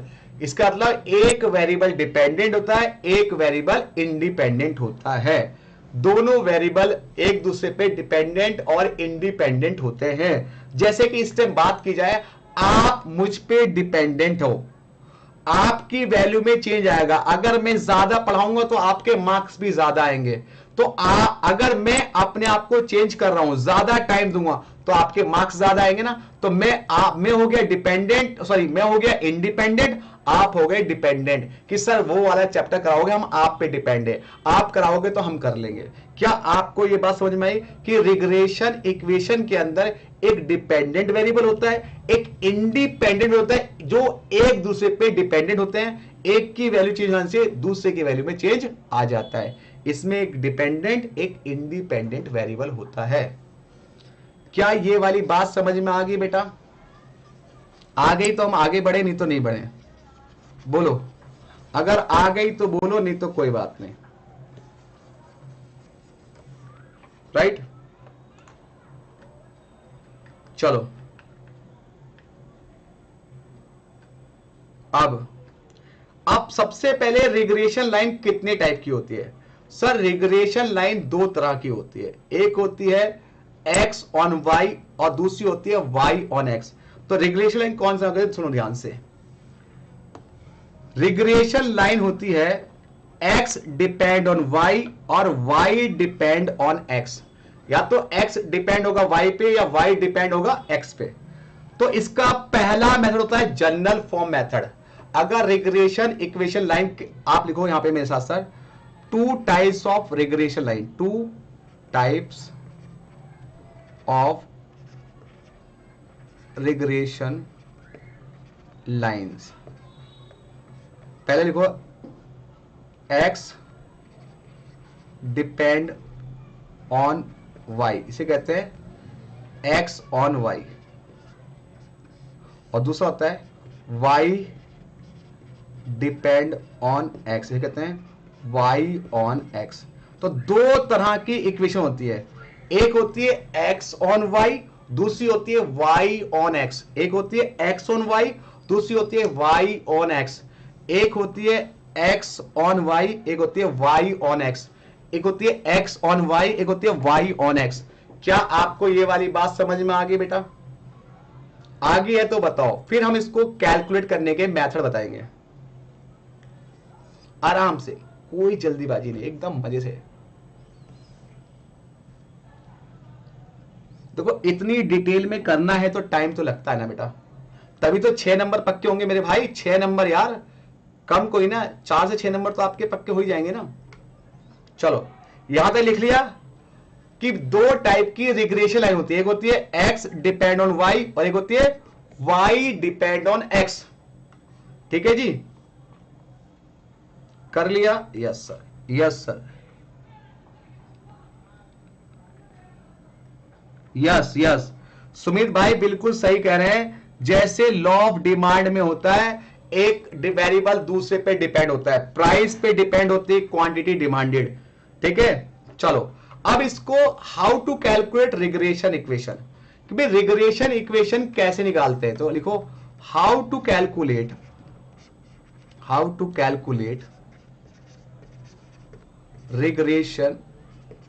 Regression line कैसे निकालते हैं। पहला है general form method, general form method,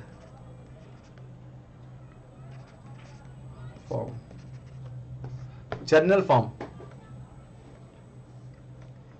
इसमें क्या होता है, पहला होता है y ऑन x अगर है तब y इक्वल टू होता है a प्लस बी एक्स, और अगर x ऑन y होगा तब होगा x equal to a plus b Y.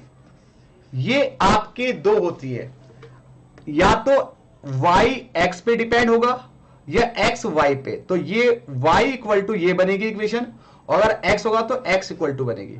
अब यहां पे a और b निकालो, a और b निकाल के यहां पे पुट कर दो, आपका आंसर आ जाएगा। सर a और b कैसे निकालेंगे? आपको दो इक्वेशन दी जाएंगी, उन दोनों इक्वेशन को सॉल्व करके a और b निकल जाएगा।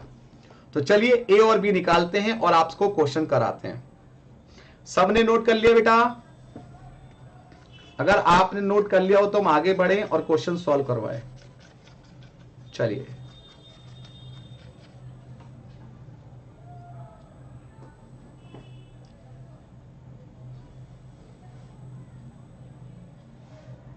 हाँ जी, x on y, y on x दोनों कराएंगे हम। y ऑन x ये होती है, x ऑन y ये होती है। चलो सर करा दो, बिल्कुल कराते हैं।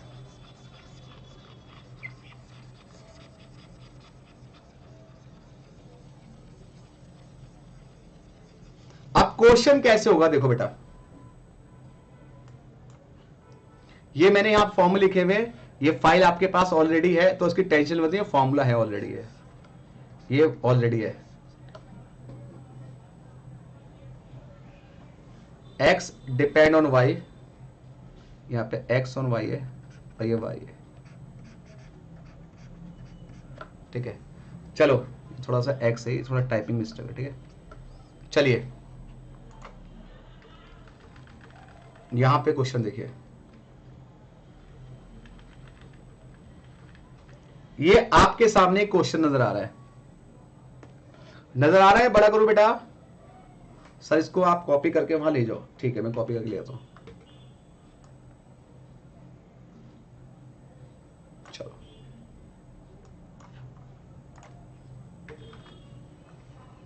अब तो नजर आ रहा है बेटा? क्या कह रहा है? Following are the two normal equation obtain driving the regression line y on x। आपको निकालना है y ऑन x, है ना, y और x निकालना है। तो क्या होता है? y equal to a plus B x, ये होता है ना y और x। तो आपको a और b निकालना है, यहां पुट करना है। आपको दो इक्वेशन दिए, एक इक्वेशन दो इक्वेशन, इनको सॉल्व करते हैं और a और b निकालते हैं। चलो पहली इक्वेशन क्या है? 5a plus 10b equal to 40। दूसरी इक्वेशन है 10a plus 25b equal to 95। इसको बचपन की तरह सॉल्व कीजिए, इन दोनों को। जिसको सॉल्व करना नहीं आता उसके लिए देखो बेटा, यहां पर 5 है और यहां पर 10 है, तो इन दोनों को बराबर करना होता है। अगर मैं ऊपर वाली इक्वेशन को 2 से मल्टीप्लाई कर दूं तो नीचे बराबर 10 आ जाएंगे। किसी या तो a को बराबर कर लो या b को, किसी एक को बराबर करना होता है। तो 2 से मल्टीप्लाई कितना आ गया? 10a प्लस 2 से यहां पे कितना आ गया? 20b equal to 80। ठीक है, 2 से इसको भी होगा बेटा। अब ये आ गया 10a plus 25b equal to 95, minus minus minus कट्टूस, minus 5b equal to minus 15, minus से माइनस कट गया, b equal to 15/5 that is 3। तो b की वैल्यू आ गई 3। अब b की वैल्यू इक्वेशन 1 में पुट कर दो, a निकाल दो, यहां पुट कर दो। तो 5a plus 10 into 3 equal to 40। तो 5a equal to 40 minus 30, a equal to 10/5 that is 2। a आपका 2 आ गया, b आपका 3 आ गया, a 2 आ गया, b 3 आ गया। अब इक्वेशन है y ऑन x क्या है? तो क्या आएगी? y इक्वल टू a कितना आया था? 2 प्लस b कितना है? 3। तो आंसर आ गया y equal to 2 plus 3x। y equal to 2 plus 3x। उतार लो इसको बेटा।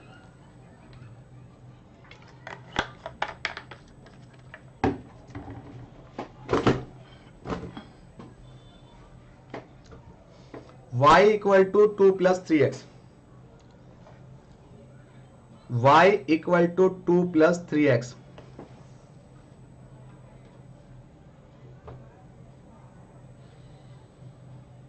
y equal to 2 plus 3x।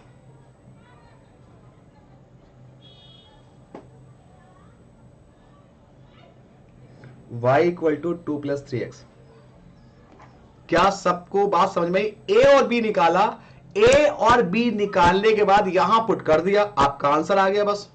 ये जनरल फॉर्म मेथड है, जैसे नॉर्मल इक्वेशन भी कहते हैं इसको। आप फटाफट a और b निकाल लिया।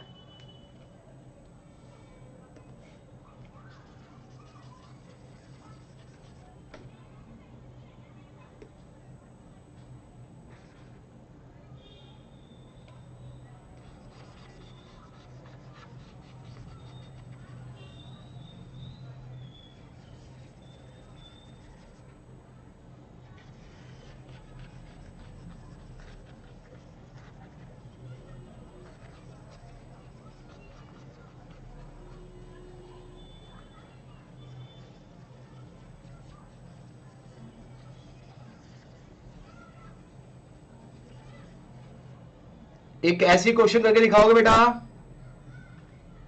चलो यहां पे क्वेश्चन है, ये नीचे वाला कर रहा हूं आपके लिए, ये 60 क्वेश्चन।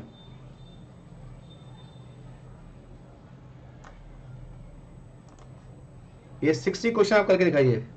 चलिए फटाफट 60 क्वेश्चन करके दिखाइए मुझे फटाफट। 60 क्वेश्चन फटाफट कीजिए। Option C is right answer, option C is right answer, option C is right answer.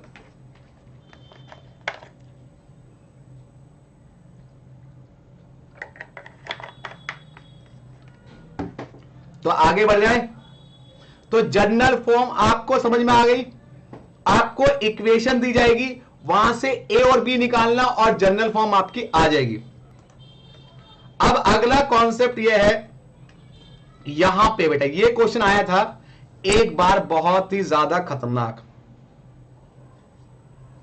ये क्वेश्चन थोड़ा इंपॉर्टेंट है, ध्यान से इसको नोट कीजिएगा, इंपॉर्टेंट है, इंपॉर्टेंट है। आया था एक बार, बच्चे हिल गए थे इस क्वेश्चन में।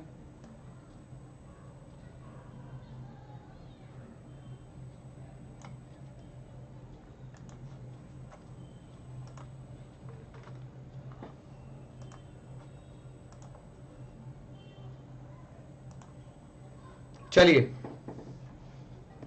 ये ऊपर वाला ये कुछ भी नहीं है, कभी आप ये पीछे से कॉपी हो गया, ठीक है। चलो, slope of the regression line is calculated to be 5.5. Slope of regression line calculated 5.5. Intercept 15. Then value of y and x. मतलब y और x निकालना है, y निकालना है। y क्या होता है? a plus B x. अब वो कह रहा है कि slope of regression line, slope of regression line, slope of regression line का मतलब है बी है आपका 5.5 एंड इंटरसेप्ट 15, इंटरसेप्ट 15 मतलब ए 15 है आपका, ठीक है। अब कह रहा है कि वैल्यू ऑफ y निकालो और x आपका 6 है, तो y इक्वल टू आ जाएगा ए कितना है 15 प्लस b कितना है 5.5 और x है आपका 6। जरा सॉल्व करो, कितना है 15 plus 5.5 into 6, 5.5 into 6 that is 33। तो y इक्वल टू आ गया 15 प्लस 33 इज इक्वल टू 48। दोबारा समझ लो, अच्छा क्वेश्चन है। जब कभी आपको एग्जाम में कहता है कि slope of regression, slope of regression का मतलब होता है बी, इंटरसेप्ट अगर y है तो ये a हो गया, इंटरसेप्ट कितना हो गया a 15 होता है और स्लोप होता है रिग्रेशन b कितना है 5.5। यहां वैल्यू पुट करी, उसका कह रहा है x की जो वैल्यू है वो 6 है, x की जगह 6 पुट कर दिया तो y की वैल्यू पूछी थी क्वेश्चन में। बहुत ही अच्छा क्वेश्चन है, दोबारा देख लो। स्लोप ऑफ रिग्रेशन लाइन 5.5 मतलब b की वैल्यू 5.5 है, इंटरसेप्ट 15 पे मतलब a 15 हो गया। अब आपको कह रहा है कि भाई x अगर 6 है तो y की वैल्यू बताओ, तो ये मैंने रख दिया, y की वैल्यू निकालने के पुट कर दिया, y की वैल्यू आ गई, ठीक है। आ गया बेटा सबका। देखो हर एक टाइप के क्वेश्चन आईसीआई कहीं से भी दे दे, आईसीआई की औकात नहीं है इससे बाहर दे दे। इतने टाइप के सारे क्वेश्चन मैं आपको करा दे रहा हूं, कहीं भी ना तो बुक में मिलेंगे आपको क्वेश्चन के, ये सारे मैंने निकाल करके निचोड़ निकाल करके पूरी मेहनत से आपके तैयार किए हैं असाइनमेंट, जिसमें हर टाइप के क्वेश्चन आपको करा सकूं। चलो हो गया बेटा। अब अगला क्वेश्चन, अगले क्वेश्चन की तरफ बढ़ते हैं, इसको मिटा देते हैं।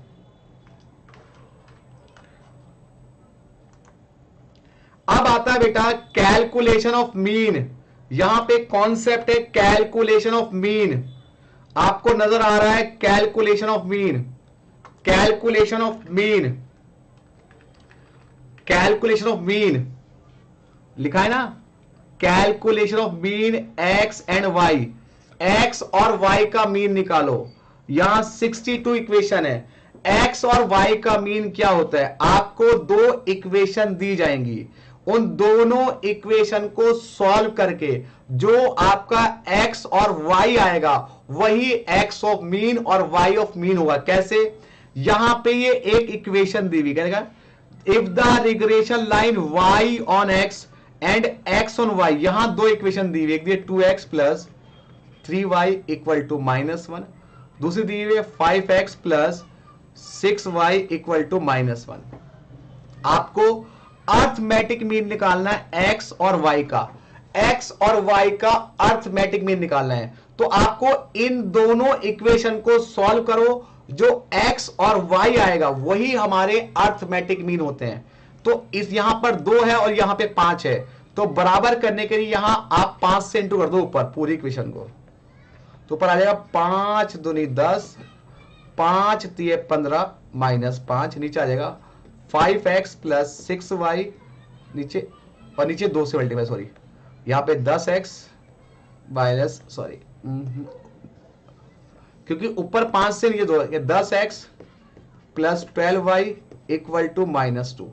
चलो फटाफट सॉल्व करते हैं। ये plus plus minus, plus plus minus, minus plus plus, एक कट गया, ये कितना बचा 3y, और यहां बचा कितना -3, तो y इक्वल टू आ गया -3/3 दैट इज -1। y की वैल्यू -1 आ गई। अब x की वैल्यू निकालते हैं, यहां पुट कर दो पहली इक्वेशन में, 2x plus 3 into -1 equal to -1, तो 2x इक्वल टू आ जाएगा -1 plus 3, 2x equal to 2, x equal to 1, तो x equal to 1, y equal to -1, option A is answer. अब बच्चा कहेगा सर हम इसको ऑप्शन से सॉल्व कर दें। हां जी, आप ऑप्शन से x और y पुट करो, जिससे LHS और RHS बराबर आएगा, वो भी हमारा आंसर हो सकता है। या दोनों इक्वेशन को सॉल्व करो, इक्वेशन को सॉल्व करके जो x और y आएंगे वही हमारे आंसर होंगे। चलो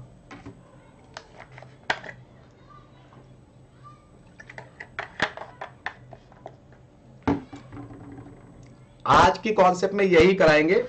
कल भी क्लास होगी, कल एन्युटी होगा, बॉन्ड वैल्यूएशन होगा, तो कल की क्लास बहुत इंपॉर्टेंट है। रात को होगी क्लास, जितने भी टाइम था 8 बजे का टाइम होगा, तो मैं आपको टाइम अनाउंस कर दूंगा, ठीक है।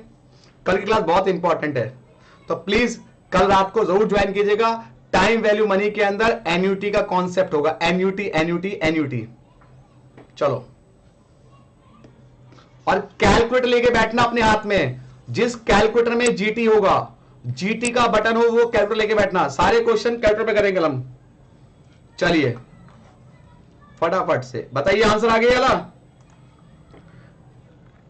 आंचल कह रही है सर प्लीज रिपीट। सर ये तो इको के चैप्टर 6 के लिए गए थे, क्वेश्चन कराए थे, थ्योरी में है। ओके कोई बात नहीं, दोबारा रिपीट कर देता हूं बेटा। आंचल बेटा इन दोनों इक्वेशन को सॉल्व कर लो, जैसे इससे पहले आपने ए और बी निकाला था, वैसी बेटा यहां x और y निकाल लो। जो x और y आपका सॉल्व करके आएगा वही हमारा बेटा आंसर होगा, ठीक है। आंचल बेटा x और y कैसे सॉल्व करेंगे? जो हम लोगों ने पढ़ा था, x की वैल्यू और y लीनियर एलिमिनेशन मेथड से। तो आप ना इसी बात पे 63 क्वेश्चन देखो, कह रहा है y equal to 3x plus 4 है, और ये क्वेश्चन है y on x, arithmetic mean x की वैल्यू -1 दी हुई है, x की वैल्यू -1 है, आपको निकालनी है y की वैल्यू। तो आपने क्या करना है, x की जगह -1 पुट कर दो यहां पे, तो y कितना आ जाएगा 3 इंटू -1 प्लस 4, तो y इक्वल टू आ जाएगा -3 प्लस 4, तो y इक्वल टू 1। ये हमारा मीन ऑफ y आ गया, ऑप्शन ए। चलो इसी बात पे क्वेश्चन नंबर है 66 सॉल्व करो।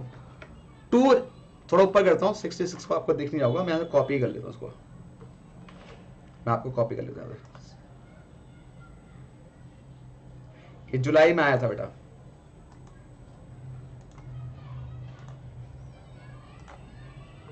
चलो ये करके दिखाओ।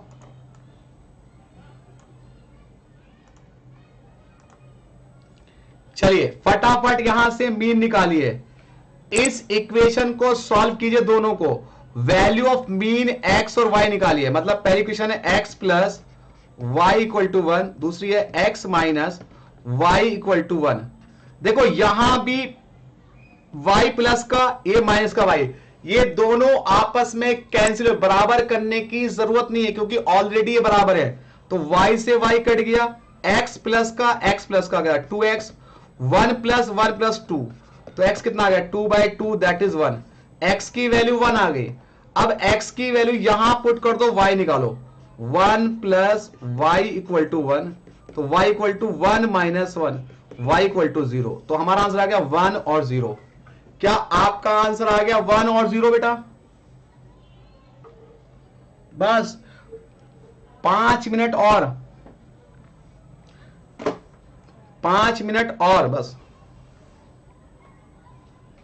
5 मिनट और, फिर क्लास का ओवर। देखो पूरी जान लगाएंगे हम लोग, थोड़ा टाइम लगता है कोर्स कराने में बेटा, लेकिन आपको पास भी तो कराना है। मन में खाई है कसम, पास करा के रहेंगे हम आपको, ये पूरे एफर्ट के साथ।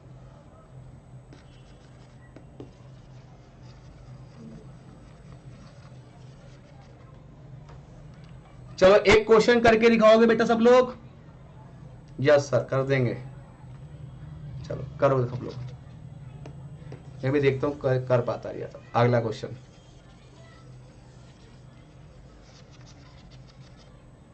चलो जी।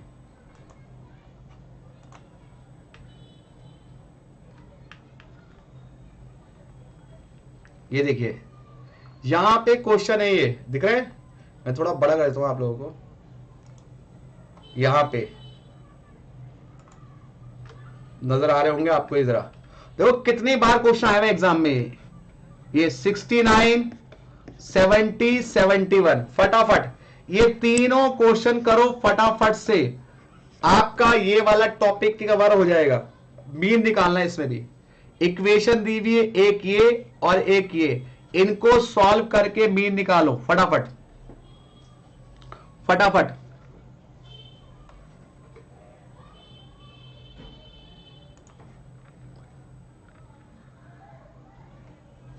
सबका हो जाए फटाफट बता देना कि सर हो गया, फटाफट।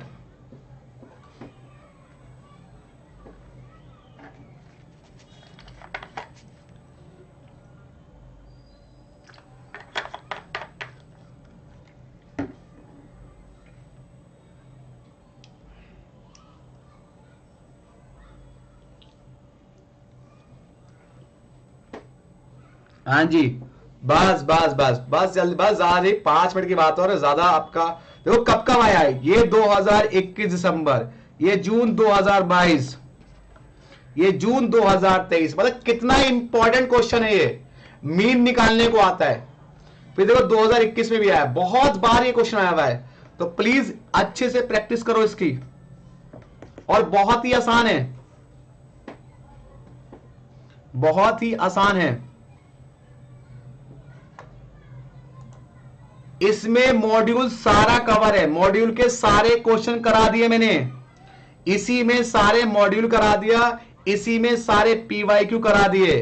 तो इसमें मॉड्यूल भी कवर है, पीवाईक्यू कवर है, आरटीपी कवर है। मॉड्यूल में तो एक एक क्वेश्चन होता है, ये मैंने बहुत सारे क्वेश्चन करा दिए एक टाइप से, तो सब कवर है। आपको मॉड्यूल हाथ लगाने की भी जरूरत नहीं है अगर आपने ये कर लिया तो। बस आप बताओ कौन सा मैं कराऊं, कोई ऐसा क्वेश्चन जो मैं कराना पड़े।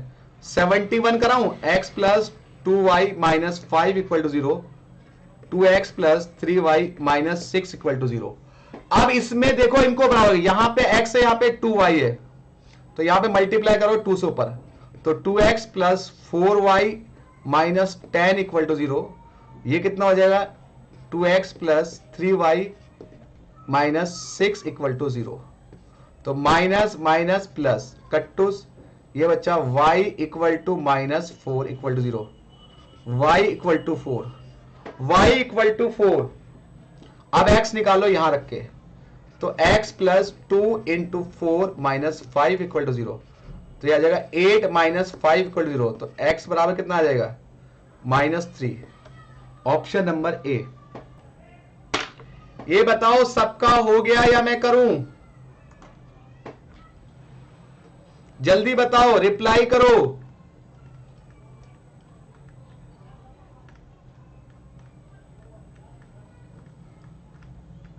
जल्दी बताओ, रिप्लाई करो, मैं करूं। अभी एक क्लास और लगाऊंगा, खत्म हो जाएगा। देखो मैंने टाइम क्यों लग रहा है, आपको मैंने कोई फास्ट ट्रैक नहीं कराया, आपको मैंने इतने क्वेश्चन कराए जो नॉर्मल क्लास में भी नहीं कराते, उससे ज्यादा क्वेश्चन मैंने आपको कराए। केवल नाम के लिए फास्ट ट्रैक है, लेकिन इतनी डिटेल में मैंने आपको कराया ना, इतने क्वेश्चनों की प्रैक्टिस कराई कोई नहीं कराएगा आपको यूट्यूब पे, लेकिन मैं करा रहा हूं। मैं इसको यूट्यूब नहीं, मैं आपको पूरा कोर्स करा रहा हूं, पूरी डिटेल में करा रहा हूं, बल्कि शिद्दत से करा रहा हूं, क्योंकि मुझे पता है कि आपको पास होना है। भाई आपका जो रिजल्ट रह गया था वो इस वजह से रह गया क्योंकि आपके कॉन्सेप्ट में कमी थी, आपकी प्रैक्टिस कम हुई थी, इस कारण से। तो जिस बच्चे का रिजल्ट रहता है उसके पीछे कारण है, वो मैंने बता दिया, उसकी मैं प्रैक्टिस करा रहा हूं मैक्सिमम। बताइए सबका हो गया? एक बार थम्स अप कर दीजिए अगर सबका हो गया होगा तो। एक बार 70 वाला कराया था। चलो भाई, 2x plus 3y, 2x plus 3y plus 1 equal to 0, 5x plus 6y plus 1 equal to 0, right. अब यहां पे 2 है, यहां पे 5 है, तो यहां पे 5 से मल्टीप्लाई, यहां पे 2 से मल्टीप्लाई, ऊपर आ जाएगा 10x plus 15y plus 5 equal to 0, लीजिए 10x plus 12y plus 2 equal to 0, minus minus minus cut to 3y plus 3 equal to 0, 3y equal to minus 3, y equal to minus 3/3, that is -1। y की value -1 आ रही है। अब y की value put कर दो equation 1 में, यहां पे पुट कर दो y की वैल्यू, तो x कितना आ जाएगा? 2x plus 3 into -1 plus 1 equal to 0, तो 2x इक्वल टू -3 प्लस 1 कितना आ जाएगा? 2x equal to 2, x equal to 1, 1 और -1, 1 और -1, option number C, option number C, 1 और -1, ऑप्शन नंबर सी।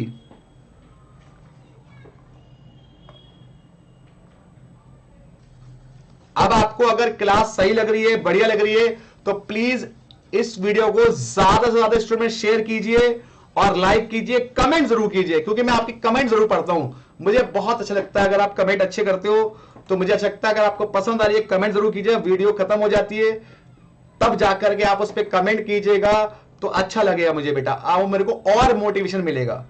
अगर आपको अच्छा लग रहा हो तो कमेंट जरूर कीजिएगा, लाइक कीजिएगा, लाइक और कमेंट नहीं रुकने चाहिए बेटा, ठीक है। और ये वीडियो ज्यादा से ज्यादा लोगों में शेयर कीजिए जिससे सभी को बेनिफिट हो सके। बेटे एक एक क्वेश्चन आपकी प्रैक्टिस करा रहा हूं, अपनी प्रैक्टिस कर रहा हूं, साथ साथ आपको इतनी प्रैक्टिस करा रहा हूं जिससे कि आपको टाइम देता हूं, करो करो करो। इतने क्वेश्चन कोई नहीं कराएगा आपको जितने मैं करा रहा हूं, क्योंकि मुझे पता है कि कॉन्सेप्ट आपको प्रैक्टिस मैथ्स में ज्यादा चाहिए। नहीं सर कोई दिक्कत नहीं है, चलो जी फिर मिलते हैं, तब तक के लिए बाय बाय, शब्बा खैर, गुड नाइट, शुभ रात्रि। दोस्तों बस एक ही रिक्वेस्ट लास्ट में कि आप इसको वीडियो शेयर कीजिए, लाइक कीजिए, कमेंट कीजिए और पढ़ाई करते रहिए। आपको पढ़ना है, पास होना है, पास होना है, पास होना है, बस प्रॉमिस कीजिए सर मेहनत करेंगे, मेहनत करेंगे और हम लोग जरूर पास होंगे, ठीक है। चलिए थैंक यू सो मच बेटा, मिलते हैं आपसे नेक्स्ट क्लास में, तब तक के लिए बाय बाय, शुभ रात्रि, गुड नाइट।